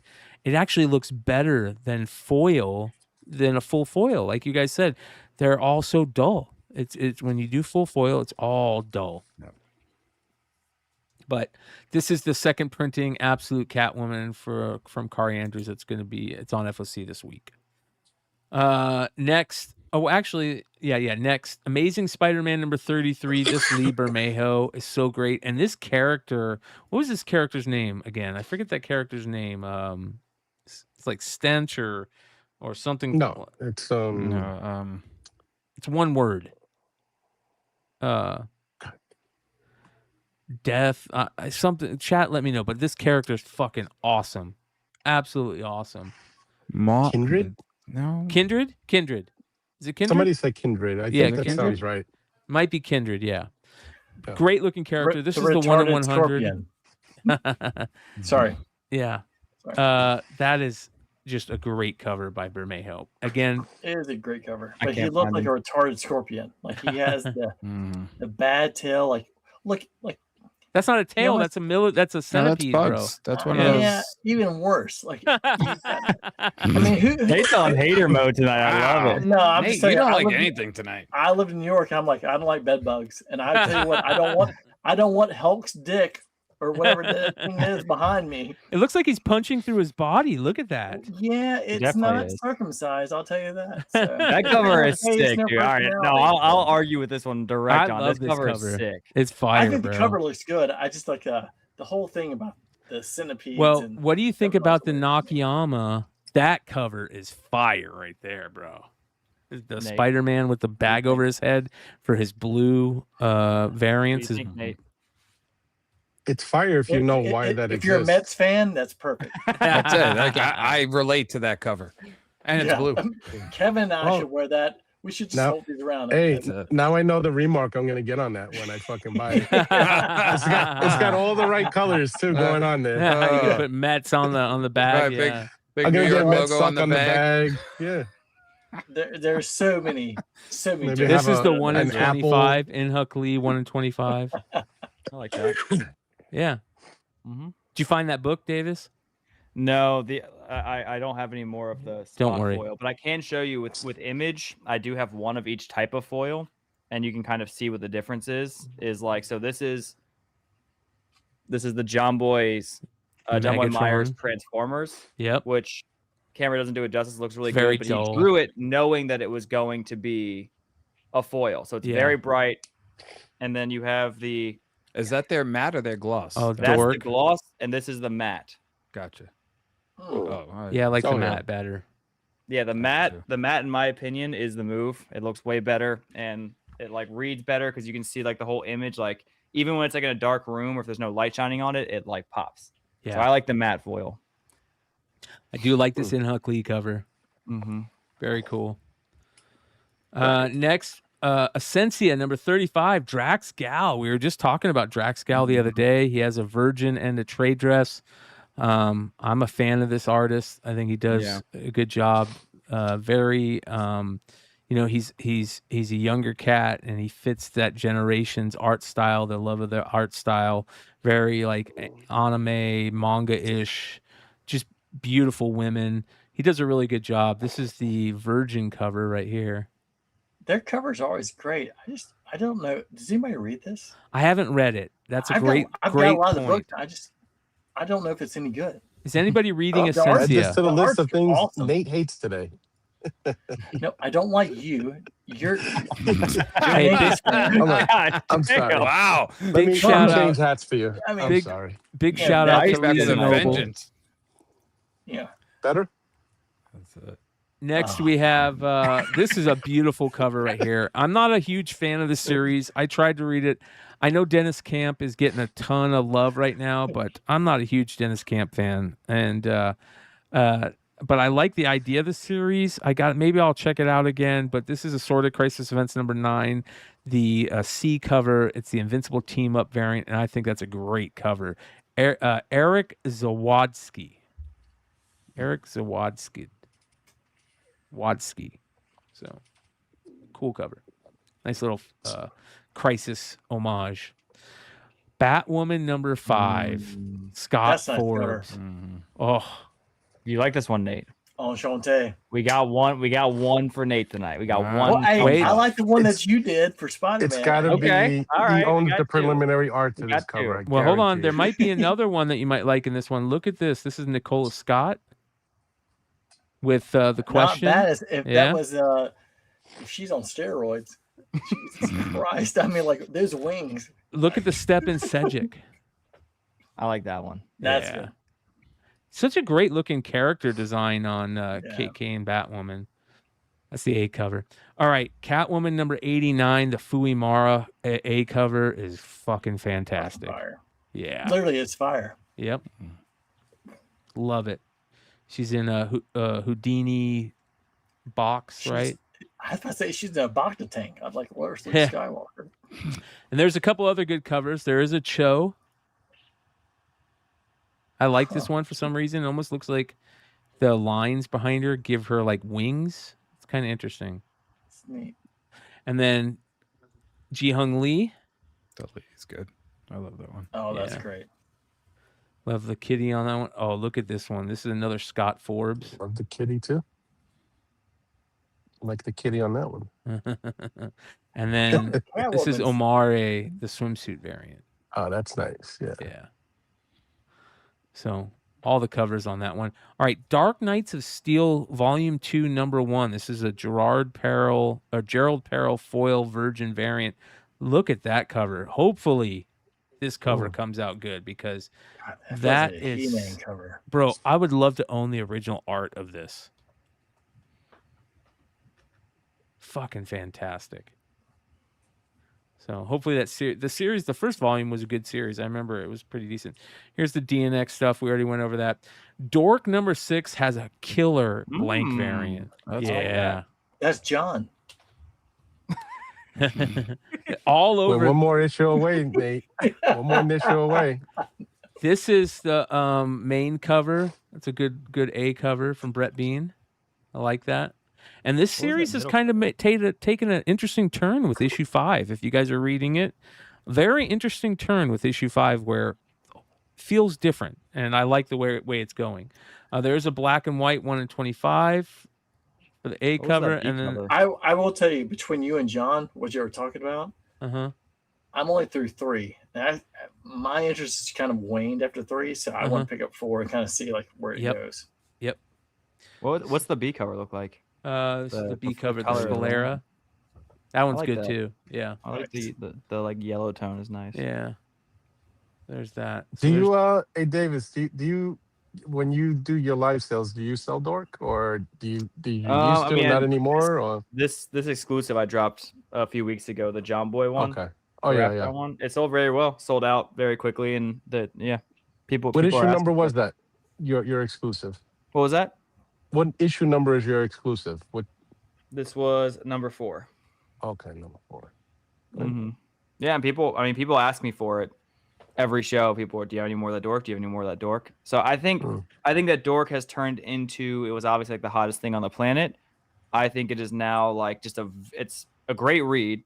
And as far as doing variants on it, just a very solid title. Like it's always safe. If you get a good cover, you're gonna do pretty good on it. You know, it's not a guaranteed sellout like it was in issue 1, but like if you have a good cover, people still want to buy Dork for sure. Okay. Jay Gonzo has another one coming out, I think, tomorrow, and his covers have been doing incredibly well for that run. Yeah, I mean, people, like I said, people are asking me for that every time I stream. Do you have any more of that John Boy Dork? Next, we have Fantastic Four. This is number 15, and that is a killer. Is that Art Adams? Who is that? Looks like Ramos. That's Ramos, yeah. Ramos. So that's cool. But that being said, hold on here. There is an Anka variant, and I don't know if I like this one as much as I like I like that one. You like this I one? like it. I like the The Emma hair, Frost one it more. just- I'm also trying to figure out if it's supposed to be half invisible. The hair in the shadow, it does. It's pretty good. Like it's pretty. That the version of that Emma Frost was sold out immediately. People really like that. Oh, that was incredible. You know what's funny about that, That was a Davis? Shout out to beautiful my boy Lord Zero, who's in the chat right now. He hit me up and he goes, "Hey, you like that Virgin Emma Frost variant, right?" And I go, "I loved it." He goes, "Cool, I got you one." I was like, "Thanks, bro." Nice. Lord Zero. Nice. Yeah. Cool. So, and then there is this one, Marcos Martin. This is a foil. I hope it's spot foil, but I doubt it. No, but honestly, that'll work because the artist was this is an instance of the artist being very smart because white turns silver. Silver. So by making it pure white, it's going to be pure. It won't. And if he had made it silver in the unfoil art, it would have just been dark silver. So now it's going to be pure, very shiny silver, which is going to be really cool. So and people are going to maybe not get it as much because that looks kind of weird. It's kind of shocking to see it solid white. So he was playing to like how it'll look in hand better as opposed to selling it online. So I bet you that's going to look sick. This is the Rivals cover, which is fucking. Hopefully, this is foil too. I don't know if it is, but we'll see. Who's that supposed to be? I think it's supposed to be Sue. Ye? Sue? Sue? Yeah, Not Invisible familiar. Girl. I could be Oh, wrong. Sue Storm. Oh, really? Yeah, Sue Storm. Yeah. That's the worst. Look at this one. This one's interesting. This is a Pixar variant by Balderi, Nicoletta Balderi, Pixar variant for the 40th anniversary of Pixar. They need to make another Bug's That's Life, fun. bro. They need to make a new Bug's Life. They need to get rid I'll of tell that you- 40th cool. anniversary box right there because it ruins the whole fucking cover. And same See, with I this bet one. I bet you that's. I don't think all this text. I also don't think it would have been on the 1,000. While I was looking at it, I was like, I don't think they're gonna print that. Obviously, the text in the top is not going to be there. I hope I not. doubt the 40th anniversary box is going to be there. Obviously, the Marvel, copyright stuff at the bottom. I bet you it's not a lot. This is such a good cover. Hey, is that Al or whatever the animal is? Is that Max Scherzer with the different color eyes? I can't right tell there. if they're looking the same way or one's Is Max different Scherzer colors. still pitching? Yeah. Wow. Yeah. He's a beast. And fucking then there is Are there other the Pixar variants? one. I'll No, tell you I what, haven't saw- seen the as other a side, Pixar just a variants. random side note. I like I saw Toy Story 5 last night. Oh, is it good? It's very good. I It's heard it very, was and I'm good. like, Hey, I'm a Toy Story 5. Yeah, no, 100%. Watch this. Toy Story 5. He says terrible. No, don't. Dude, you know what's funny is I saw it last night and not a single kid in the theater. Wow. I mean, it was a 9:45 showing, so That's maybe a little bit why. late. But it was a bunch of adult, and I love that because I was like, yo, I grew up on Toy Story, so like just seeing a bunch of people, like a bunch of adults going to see it just to like feed their childhood, I was like, this is awesome. Dude, this is the it's Tonchi Zonchik. I believe I'm saying that right. This is they did I think his or her first cover. Is it her? Him. This is the cover artist right here. I think he did the Stalker one from last week, which was so good. This is issue number 24. This is the one in 25. Is fucking awesome. And it's Baroness and her twin sister that has blonde hair, which is Chameleon, as the other character. She's a sniper for Cobra. That cover is fantastic right there. Really good. Mm-hmm. And then, of course, they're doing the whole Crystal Ball storyline right now.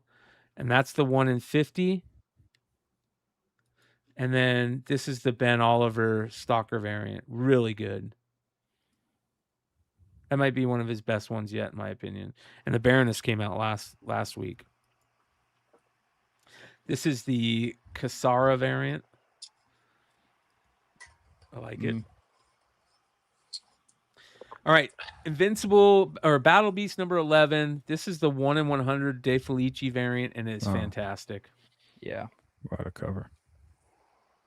It's one of the best ones, and there's tons of covers for this. This is the 1 in 10. The Bagley variant. That's the 1 in 25. James Herron. 1 in 50. That one's good. And then, of course, the 1 in 100. So that's the A cover, yeah. No, wait, here's the A cover. I think it's a connecting. I think it's a 1 in 10, no? There's the A cover. Mm. Oddly. It's been such a good read right now because they're like having the battle, which has been it's been a very solid read. And they're also that's one thing I love about Skybound is more often than not, like almost always they have ratios through 1 in 100. So it's so safe to do an exclusive on one of their books. I've got multiple on number 11 and number 12, just because it's like I want to make cool art and have cool covers, and I feel secure in doing it because I know the ratios are always going to be solid. Battle Beast incentives have all been good for the most part, and the series has been fucking excellent since since Yep. Jump Street, right? It ends at 12, right? Yeah, so they're gonna They're go. pausing at 12. They're pausing at 12, and then I think they're changing characters. Like they're gonna go to Alan the Alien or Conquest or Thrag or something. Mm-hmm. They haven't said who they're going to next yet. Lobo number 5. This is the Chloe Brailsford variant. Now I've never heard of this artist. We're gonna look her up in a second. That cover is fucking awesome. Just the whole design of this cover. Marvel, take note. This is how you design a cover. The box in the bottom left, it doesn't get in the way. The DC logo, where the trade dress doesn't get in the way. All in, like just a really good design cover. Great cover art. Let's take a look at her. We'll see what do we got for this artist. Not bad. Very Oh, that's interesting. cool. Yeah. Oh, I like it. Yeah, Yeah. it's cool art. Cool style. Very cool style. So there you go. This one fucking killed it. Absolutely killed it. And then there's fucking Sanford Green, bro. Sanford Green is such a badass. Yeah. Wait, is that not Jorge Corona? Nope, this is It Sanford kind of has a Green. Corona vibe, right? It does have a Corona vibe, yeah. I like it though. I love it. I like it a lot. The whole series has had really cool, like, creative direction on it. Yeah. Hold on. There's this one's really good too. Fan Tuan Dat. That's really good. Look at the fucking dolphin. Dolphin and the whale. Yeah. How do you guys think the movie's going to be this next weekend? That's a great question. I think the question is, instead of how do you think it's to be, I think it's going to be good. But here's the question: is it going to be better than Amazing Spider-Man? No. I think it's honestly, if I'm being like, after watching the trailer and seeing the TV spots and stuff, and also, have you seen all of what Tom Holland has said? Like, he was like getting on the phone with producers from Sony and like arguing with them about creative direction. Like, we gotta supposedly he was the one that said they needed to homage all the covers in the movie and like I listen think to the Spider-Man fans. He redesigned the costume himself. Apparently, like, I think this crazy Spider-Man hands-on approach. is going to be the best Spider-Man yet, in my opinion. That's what I was about to say. This could be, which is crazy because you obviously got the Tobey movies that are so classic, and you know, but it feels like Spider-Man straight out of the comic. And if Tom Holland is doing what you're saying, then that makes me feel even better. But a lot of people are asking, that is a question that I see a lot of social media saying, like, what's going to be better, Supergirl or Spider-Man? That's a crazy question to me. I don't even want to be mean towards Supergirl because I actually think it's going to be a fun movie. But Spider-Man might be. I mean, that movie could be better than Doomsday. Like, that could be best comic book movie of the year. It looks like they took it that seriously and went, and like the cinematography is also really nice. That's one thing that a lot of people said about the that previous fight scene with the hand in the jail. Yeah. Oh, John Watts is like the guy who directed the previous trilogy. A lot of people said that it looked like a Honda commercial, and they were kind of dogging on how everything is flat and it's not super colorful. It's not super contrasted. Like, I've been seeing a lot of stuff recently in general because the volume has become such a big thing with movies that everything is shot on the volume. They got like giant, like big screen background. So it's not green screen, but it's kind of like a workaround. It got really popular on The Mandalorian, but because of that, they've just been phoning a lot of things in maybe. And just everything just doesn't feel as cinematic. If you watch a movie for like the Dark Knight trilogy, the Amazing Spider-Man, which are some of the best, maybe not the best Spider-Man movies, but some of the best looking ones. Such deep contrast, and like the nighttime actually felt dark and all that. And it feels like they brought that to this movie. It feels very well made on a cinematography level. I'm excited for it. I think that here's what I hope that happens. I hope that Jason Momoa just totally steals the show as Lobo. There's no way he doesn't. Yeah. And I hope that listen, the story is about her saving her dog, you know, or getting revenge because of somebody fucking with her dog. And that also just genius. Takes that puts you in another level because we love animals more than we love our fellow humans. It's hard not to win with that being your baseline. Yeah. So that kind of puts me up there like, okay, you know, I know that a lot of people are, in my opinion as well, I think Spider-Man's going to be way better. But I think that Supergirl could be really good because of Momoa and the dog angle. Now I can see that. I just don't think it's going to be able to touch. I don't think it touches Spider-Man either. I think it's going to be great. But I will say my one thing about Superman, which was Crypto steals the movie as far as I'm concerned, and the Superman that just came out in the Gun movie, because if there was no Crypto, Superman's finished like 6 times over. So like in this one, they almost like consciously take Crypto out of it. So it has to be focused on Supergirl. Well, and I'm going to let Lobo. a little bit out of the bag a little early, and I'm just going to say this. You guys don't want to miss. If you guys love Supergirl and Crypto and that whole thing, you guys do not want to miss Wednesday night's show. I'm just going to say that. Don't be there for Wednesday night. If you're a Crypto fan and a Supergirl fan, be there for Wednesday night. So, I will say though, this weekend I am honestly more excited for Jackass. I love the Jackass movies, bro. I'm stoked for that. I saw someone say that, like, you know how like they're calling Doomsday and Dune are coming out the same weekend. They're like calling it like Doomsday. Yeah. I saw people calling this weekend Super Ass because it's Supergirl and Jackass. Super Ass weekend.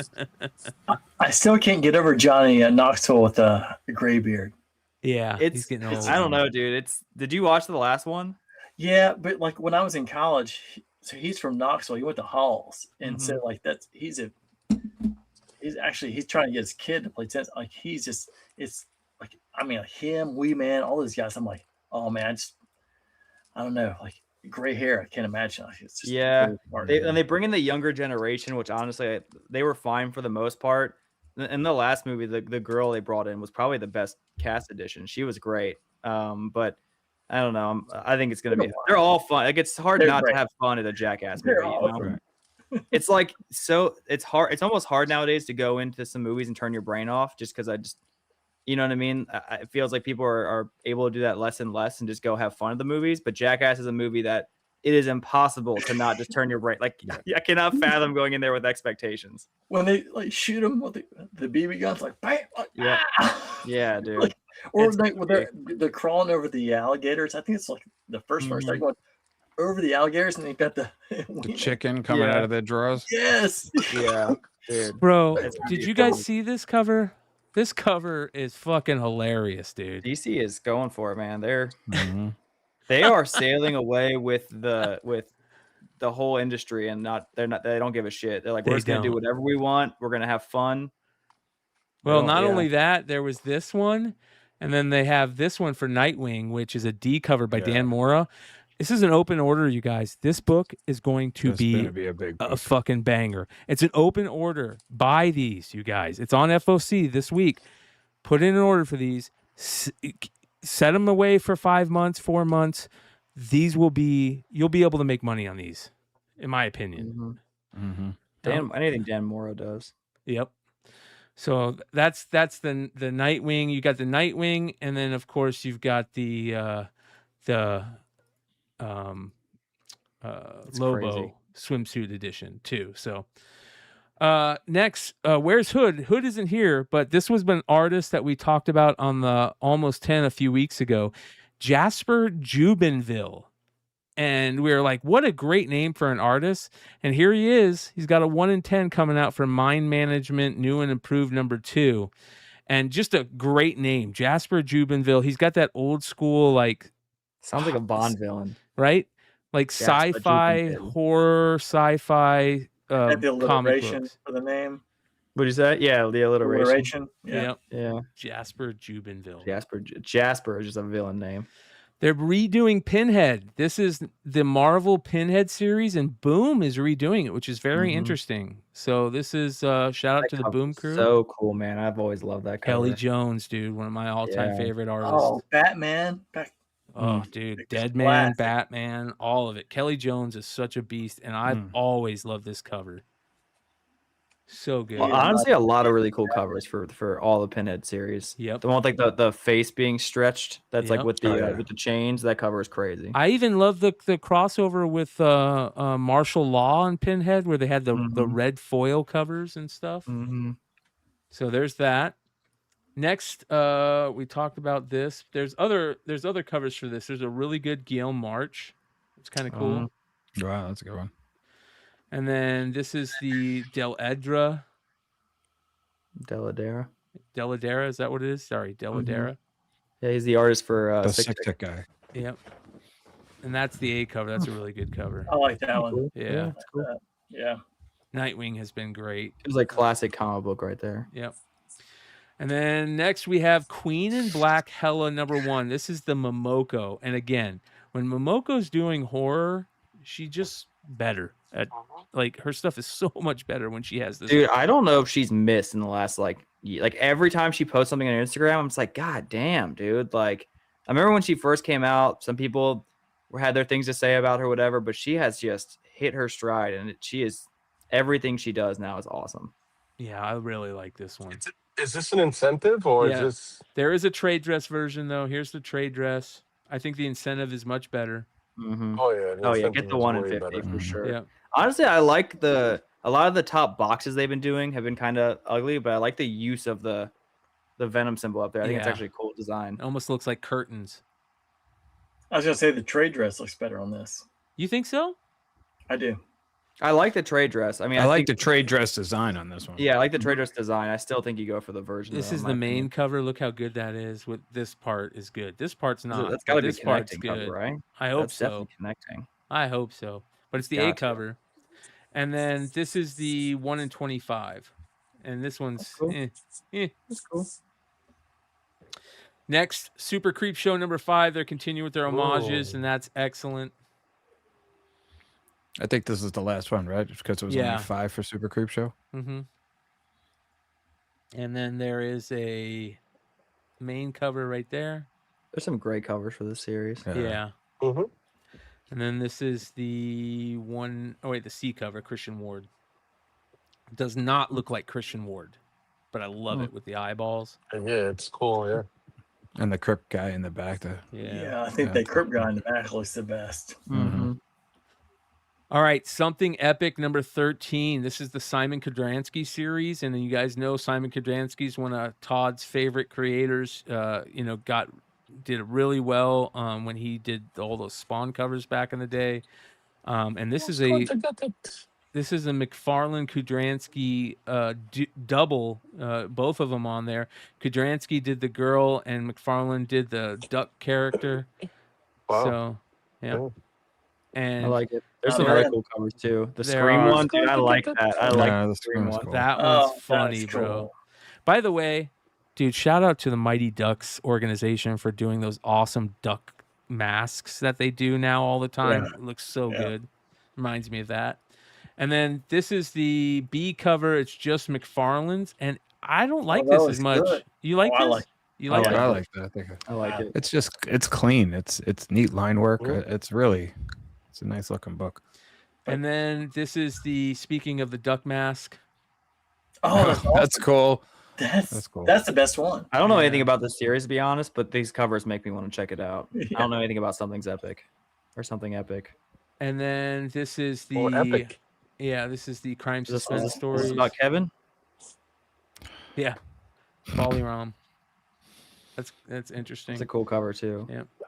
All right, Uncanny X-Men number 32. There's a couple of really good covers, but this Alex Ross cover, These is Alex Ross, man. dude, his all of them that he's dimensions, done. It's all been these awesome. dimensions have been knock out the park. I am not a fan of his timeless variants. I love Alex Ross. I feel like the timeless variants were not meant for covers. It was meant for a painting, with all of them together, and they just look off. And I feel like even some of the DC work he's done in that same style I don't like, but these Dimension covers are fucking amazing. This might be one of the best X-Men covers or X-Men pieces he's ever done. There's so much going on too, because you barely can notice that Sunfire is over Colossus's shoulder. Like just the whole design of it is. Yeah. You can get a it's really well remark put right together. here, or a signature. What issue is this? 32. Because this is like one of their landmark covers. Like it almost like their Uncanny This is the X-Men giant size 500 team. and Yeah. yeah.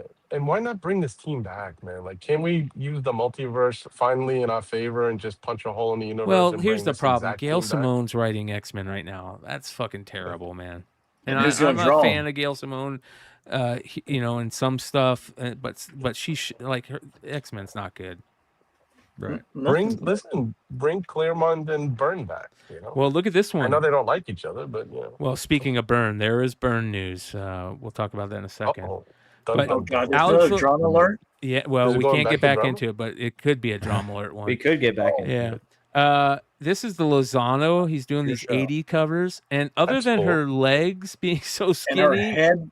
What is she, an elf? Like, I mean, she looks like a retard. I love the idea. I love the concept. I like, Dude, you are on one tonight, bro. I mean, like, I can't tell if it's her legs or her head. I mean, she's a retard. What's in It that came red back, cup it here? came back with a fury today. Nate, a He had a lot sound of button points that to make. just says, What's in that red solo cup?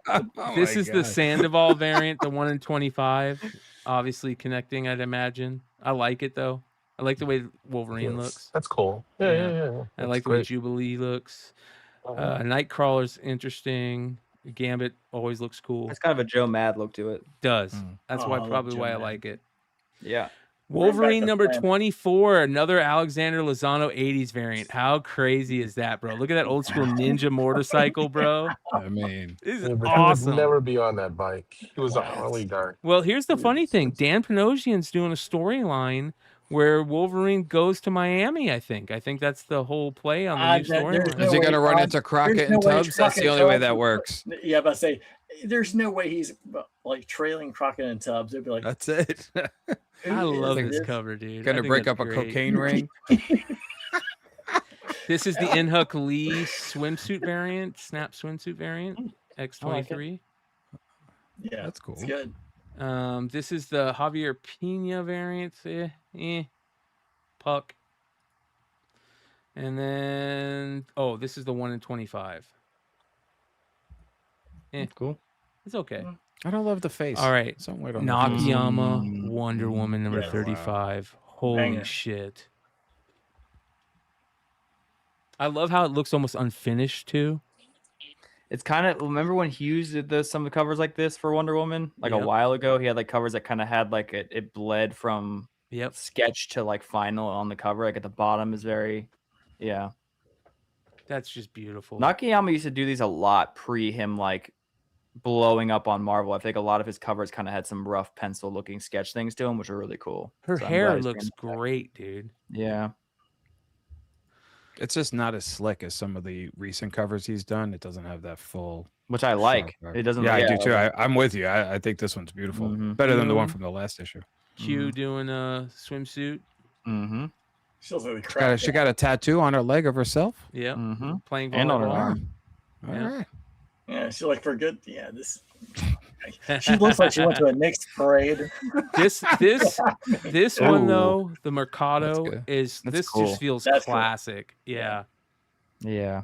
Bring back Linda Carter. Oh, beautiful, dude. Yeah, that's cool. So there's those. And finally, X-Men the Hellfire Murder. This is the Inhook Lee Mystique swimsuit variant. It's cool. Yes, Mystique's cool anytime. Yeah, like Yeah. it's very hard to do a bad Mystique cover, you know? Mm-hmm. He's Do not you going think to there'd beat be out something the with the ducks Nightwing in the back, or there's swimsuit. like, you have the ducks of her like her shoulder to be like there's something to it because Did you Yeah. see that when they released the Marvel Midnight books? That's the only 3 titles that Marvel's putting out that week. So there'll be no other books aside from the Midnight X-Men, the Midnight Fantastic Four, and They the come out Midnight 3 different Spider-Man. times, don't they? I think they're all coming out the same release day. And No, that's no, the they're only different. Marvel titles. 12. No, I'm almost positive that they're each a month apart. Oh, I thought I read that was the only thing they were putting out on that release date. I know and they're doing that- them all the same date. I think September or October is X-Men, which is what it starts with, and I thought I could be wrong, but I know that could I be got wrong.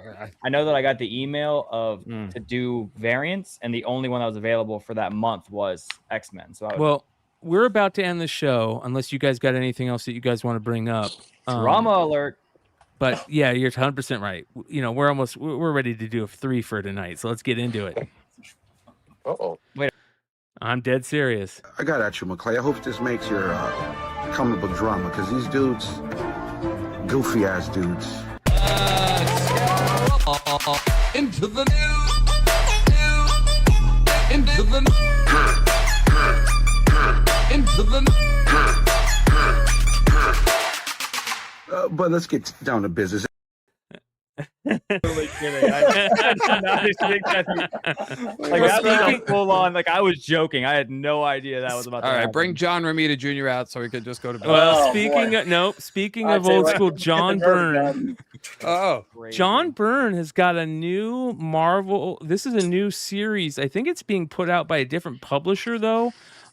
X-Men Elsewhen by John Byrne. It says here, John Byrne's X-Men Elsewhen Volume 1 drops June 23rd. The first printing sold out on pre-orders alone. A second printing is already in production. Byrne to the Hollywood Reporter, quote, "I'm starting to believe that Elsewhen is going to be me leaving in a blaze of glory. He is 75 years old and he drew 31 issues of X-Men fan fiction for free on his website for 3 years because he loves the characters. Did you guys know that?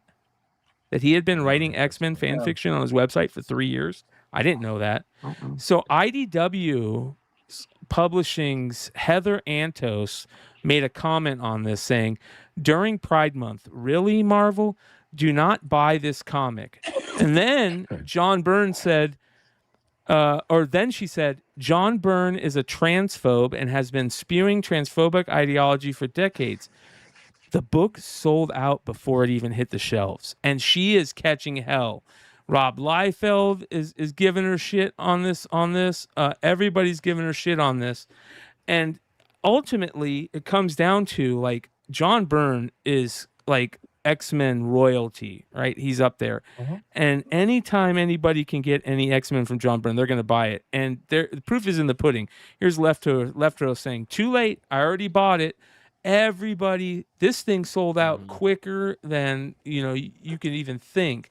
And it's kind of rare to see John Byrne do anything X-Men. He's so angry. This right here is from Rob Liefeld. He says, he reposted this guy's post. Reclusive and polarizing creator John Byrne, who helped make X-Men into Marvel's biggest comic in the 80s, returns with heroes that made him famous.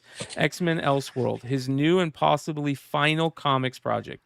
He also expounds on the worst comic experience, DC Superman and Marvel movies. I'm not Alan Moore. I'll take the money. And this is a post that put up on Hollywood Reporter. And that's not John Byrne. That's not John Byrne. What the fuck? That is 100% not John Byrne. And everybody started saying, like, what the hell is going on here? That's not John Byrne. There's more. Hold on. Let me see if I can find this. So basically, 2 drama alerts here. You got multiple people putting out, that images of somebody who they think is John Byrne, and it's definitely not John Byrne.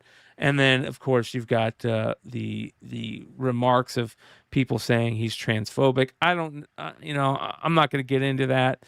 But what's interesting is, like, there are some things that you can protest about that isn't just not going to fucking matter. And this is one of those things. It's sold out immediately. But again, Heather Antos, she has been definitely in the targets of a lot of people over the years. And she continues that with this comment. That being said, ladies and gentlemen, that was a quick hat trick for Comic Book Drama Alert. Can you hear me out there? Hey, man, don't be squirting water at me. I'm gonna fuck your girlfriend, pal.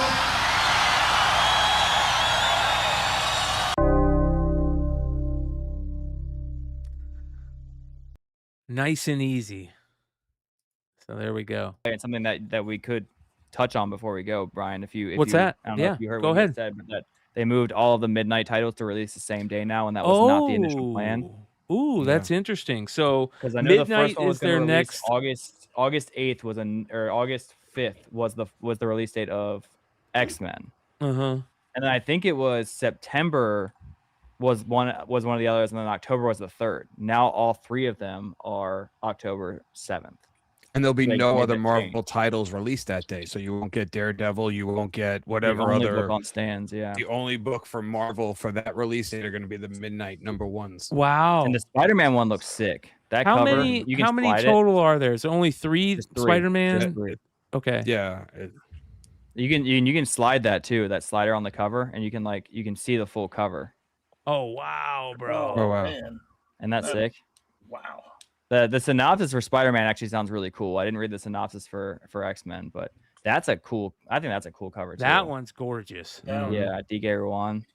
Yeah, here's what it says. But for yeah, X-Men. moving all of them. It's funny because we had a request in to do one for X-Men, and we were like waiting for info to be sent. Like, what's the deal here? Like, we put in the request, and they're like, "Cool, we'll let you know soon." And it's been like a couple weeks, and we're like surprised. Like, I don't know if they're just busy or what. And this makes a lot of sense now. It's because they were figuring out a new release plan, which I think is. Brian, go back to Fantastic Four. Is Doom on there? Did I miss that? he's Left right Taylor there. said there's Doom. Oh wow, there it is. Oh. Okay. So here's the Midnight Doom. backstories for X-Men. It says the shadows of New York City are stalked by vampires and mutant empires. Empires? I don't know what those are. I think that's like their like think just it's like- fancy. yeah, it's just typing.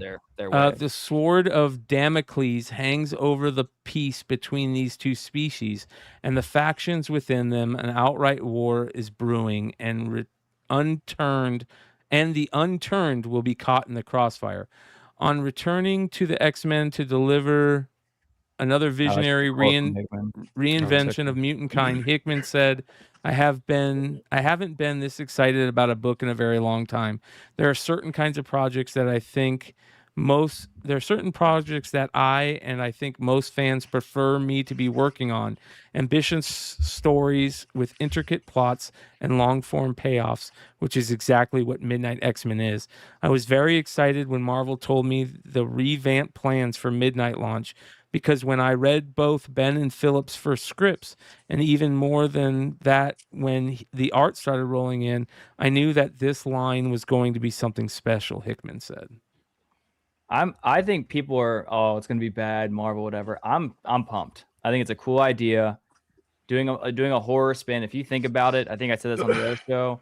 Absolute Batman is just horror Batman. Like Bane is terrifying, Joker is terrifying, Scarecrow, Two-Face, everyone's just scary. So it's like they're just owning it here with this. We're gonna make it scary. And like imagine what is horror Venom like?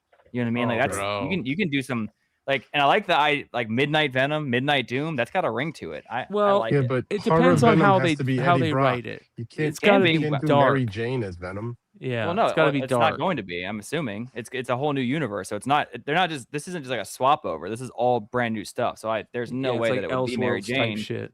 I would put money on that just because they wouldn't do that for two different universes. They wouldn't have the same plot twist going for two universes. Hey. So I'm sure it will be Eddie Brock. I'll tell you this right now. Do I think they're going to pull it off? No, they're fucking track. Their recent past couple of years has shown us that the probability is slim to none. Do I want them to pull it off? Yes. I mean, the creators they have on them are all solid. Hickman is 100% solid, but he fucking messed up X-Men with Powers of X and Date. But I don't know if that was his fault. Was that his fault? Yeah. That's what I'm saying. I don't know. And all the creators on all of them are really cool. So I feel like the Fantastic Four they got a shot. Is let's see here. That is Benjamin Piercy and Kev Walker, and it says an obsessive scientist delves into the secrets of the universe, perhaps best left unknown to mankind, leaving himself and three others warped in a strange and horrifying ways. What horrible secrets lie in the new dimensions they have discovered, and can humanity survive the discovery? On twisting the mythology of Marvel's original superhero team, Percy said, let's be honest, any other circumstances, Marvel wouldn't let me write the Fantastic Four because I'm too mean and evil for the first family. But this is the dark continuity of the Midnight Universe, a fresh origin story for the characters that channels cosmic, Lovecraftian terror, which makes it a perfect match for me. Mad scientists and cults and hidden realities await. The pacing is patient and full of dread and mystery, and rich with a mythology that we feel both familiar and uncanny. That's cool. That sounds cool. I mean, the idea of going to like an alter, like imagine getting his powers, but like with a horror twist. Yeah. Like you look down, your arms are all long, and like that could be some scary. That could be some scary Yeah, shit. like what was that? There's that one famous thing with the long arms and the what was that? Slenderman? Slenderman, yeah. Yeah, like there's a lot of potential in that. All three of these sound promising. That to me. Spider-Man cover is crazy too. With Yeah. the spider as his heart, and So it's by Steve Beach, who has been killing all the stuff he's been working on for G.I. Joe. So 110s. yeah. And then written I like- by I think Philip this sounds Johnson, promising. who This did premise Infernal is Hulk. cool. Infernal Hulk was awesome. And Okay, so this is written by Philip Kennedy Johnson, art by Skytronic, cover by Steve Beach. A young Peter Parker is transformed into a hideous spider hybrid by the ruthless Oscorp Corporation in their pursuit for eternal life. When Oscorp begins to use the secrets unlocked by his mutation to create more human-animal hybrids, Peter embraces his grotesque new form to stop them. Quote, Marvel's putting a ton of trust in Skytronic and me on this project. and we're using the trust to make big asks and take big creative risks. I want to see Spider-Man that was conceived by H.R. Geiger, directed by David Cronenberg, and How sick is adapted that, dude? right and adapted by for the comic page by Junji Ito. I love all three of That's those, a man. wild. That's a big swing. That's a wild thought. I want Peter's origin to be so upsetting it haunts me, and to see the Lizard and Dr. Octopus through the lens of John Carpenter movie or a Resident Evil game. I'm so stoked for the readers to see what we're making. Wow. They're hitting all the right notes. The midnight meetings with Jonathan and Ben continue to energize me every time. I want my readers and fans to know I've never written a longer series outline than the one for Midnight Spider-Man. By the time the first issue comes out, I'll have written 2 50-plus issue series for Marvel and DC. But I want and expect Midnight Spider-Man to be the longest, most epic series of my career. The series on which I bring everything I've learned to bear. That's awesome.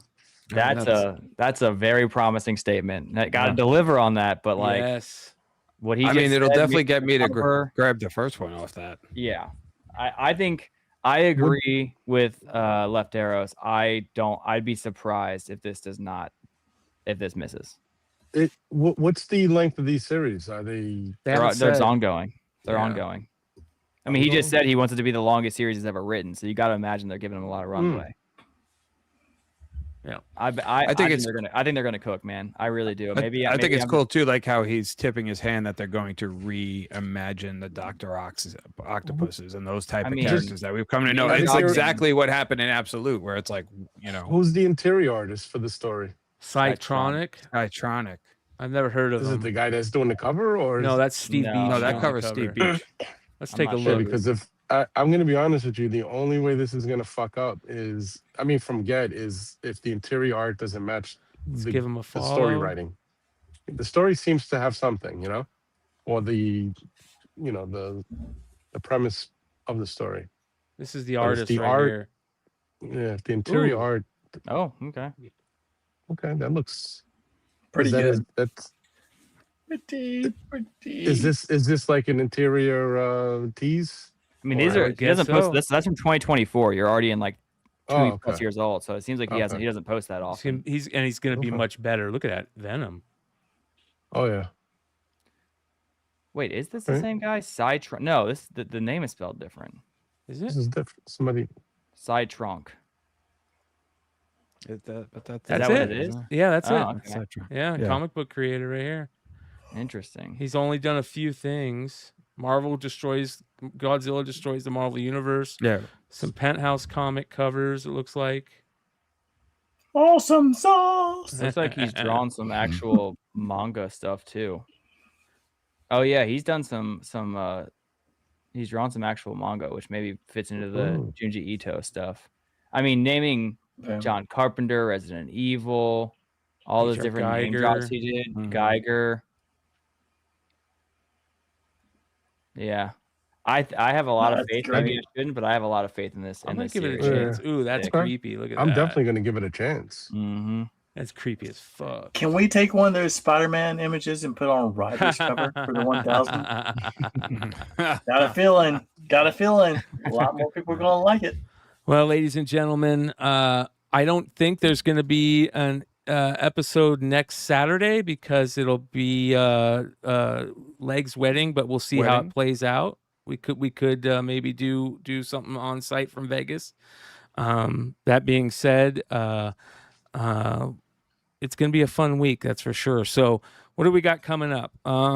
Sunday night, I'll be doing tomorrow night around 10 p.m. Eastern, I'll be doing an eBay Live sale. So if you guys want to get some cool stuff, come hang out with us on eBay Live. I'll be pulling out some stuff, really cool stuff to help pay for the San Diego trip this year. So that'll be Sunday night. And then Monday night, I'll be doing a card sale on eBay Live. So if you guys want to get some cool cards, I'll have a ton of old school, new school, basketball, football, baseball, hockey, comic, all kinds of stuff. And then Thursday night, I'll be in Vegas. But Wednesday night, we will have an excellent show here Wednesday night. Trust me, don't miss it. If you guys are Fans of Supergirl and Crypto, don't miss it. If you guys are fans of old school horror comics, don't miss it. It's going to be a blast. Let's see here. John, do you have any sales, any cons coming up? I know Father's Day, you're not doing the one. No. But you have anything next weekend? No, I'm not. I'm staying off till probably not till July. So what about I'm planning a trip? I'm going away. So Music Pub, what about you? You got any whatnot sales coming up? We're doing an all Scotty Peach Momoko show Tuesday night that Miss Music Pub is actually going to host. So I'm putting Mel to work. Melanie. So we'll be doing that under the Amazing Comics brand, and then we pop on whenever. It's kind of like however my work schedule allows. But Tuesday night we're doing she's got 2 short boxes of Scotties that she's just ready to unload from her collection. So we're going to be including the Absolute Batman 20 sign. So it'll be fun. Cool. And then I'm going to be watching you guys tear it up for Legs Shindig. You guys are going to be killing it. I don't know if you saw, he made Absolute Leg bottle openers that he was putting in all his packages last night that were literally awesome. So you guys are going to have a blast. And then hopefully I'll see everybody at San Diego. Leg, he dropped this in one of our chats the other day. I guess there's something that you can do, like if you have an iPhone or something, that it does these special, like it'll look for people that you've taken multiple photos with over the years, and it'll do like this video where it shows all those photos. Is that I don't fuck with Apple products, but this was a really funny video that he put in one of our chats. This is like, I think 3 or 4 years worth of photos of me and Leg, and you can see me in multiple different drunk, stoned, high on acid, mushrooms. That was acid and mushrooms. So look like at Yee's hair. Look at Yee's hair. Oh yeah, bro. There's Vinny. Vinny? Yeah. There's Jesse James. Like that right there. Funny story about this. So this was a fucked up situation. So this year at San Diego, Leg brought these chocolate covered mushrooms in a chocolate bar, and he goes, man, be careful with this, it's strong. And I ate like half the chocolate bar, and it fucking took me for a not so great mushroom trip. And I was in like throwing up for like half the day, and I had just gotten over the point where I was doing nothing but throwing up, and I had just gotten out of the shower, and I was getting ready to go out with the guys that night, and Drew walks in, and I go to give him a handshake after coming out of the bathroom, and I slip on the floor and do a fucking complete airborne, and I fucked up my knee so bad, and you can see me holding ice on my knee. This was before the bad idea party. Yeah. Oh, bro, it sucked. It sucked, but it was fun, man. So I love that. Pictures say 1,000 words, but when you get to see all your homies and at cons and everything, it's a lot of fun. That's why we do it, right? So. Look at that. That's New York. Yeah. That's New York. There you go. So, anyways. Save the best for last. Yeah. Awesome. Davis, you got anything coming up? What do you got? What are you dropping this week? Absolute Green Arrow #2. Did you guys see the variant that kind of, I don't want to say it like went viral, but I know it got shared a bunch of times when the series got announced, and it was like the movie poster one that said like, we need a Robin Hood that's less Errol Flynn and more Michael Myers, and it had like the movie poster style. Mm-hmm. We got that cover as a variant, so dropping that on Wednesday's Whatnot show. Oh, that's sick. Is that prize drops? I just read #1 today. I haven't read it yet. Is it good? It's okay. I've heard really good things. It's less Green Arrow and more Black Canary. It's very Black Canary. Okay. I didn't read 2 yet. I have it on my table. He doesn't show up into the comic in a full until issue #2. I mean, he's like serial killer, so I'm not that surprised that he's kind of like it's like Michael Myers is not the main character of Halloween, Yeah, you kind of got to figure out that's the whole part. Like when she's the main thing, and then all of a sudden at the end, like who the fuck is this guy? Like, yeah, like I said, now that he's coming through here, it's just that's what I was. Yeah, they pitched it as a horror movie. If you think Yeah, about it, oh, always it's- a female person yeah. trying to figure out who the killer is. That's like makes a lot of sense. So Yeah. Yeah, so I'm dropping that this week, and then I like surprise. Last week I did the Absolute Batman drop, and I had this Berserker Godtail that I hadn't shown yet, hadn't even planned to sell it, and I just was like, I like showed it, and then I was like, let's just drop some of these. So I dropped like half of them, and I think I'll be dropping the other half. Hasn't even been posted or anything yet, but well, we cannot just kind of like not talk about Sweet Death because Sweet Death has ended. And you should be fulfilling. What's the plan on fulfillment? I mean, $250,000, bro, on your first Kickstarter is pretty fucking unreal, bro. That's pretty unreal. I just sent you a picture on Instagram. This is today. I actually got the files over last night with like the thank you pages and like all the credits and all that stuff. So I had to. That's after like a couple hours. That is, I think he said that's 10,000 of 50,000 pages that need to be printed.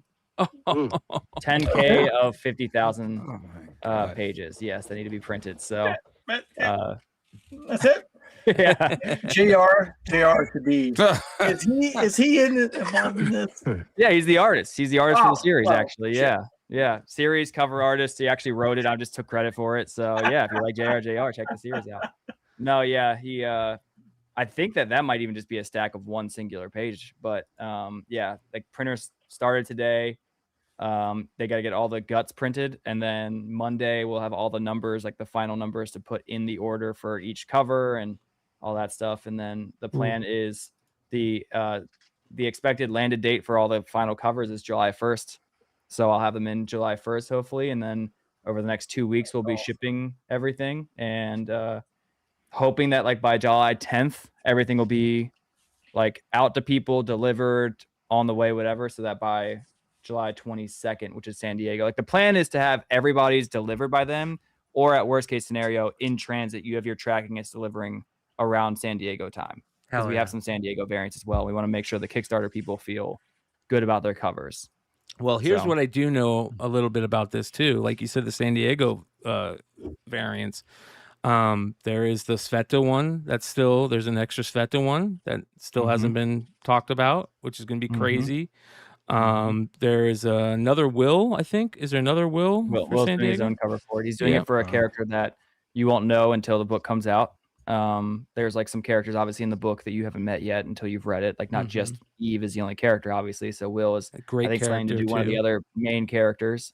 And then there's Ivan Tao, there's EOM, Chuma Hill.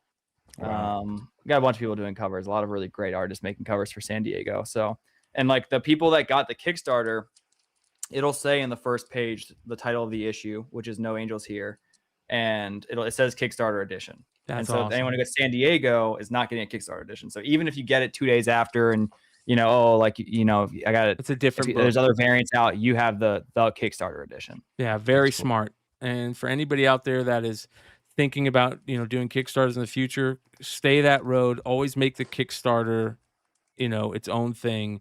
It's very smart. So, and then so you have Sweet Death, but not only that, speaking of Sveta, shout out to the crew over at Dreadful. Their Kickstarter is still going. They're at almost 61,000 for issue number 2, you guys.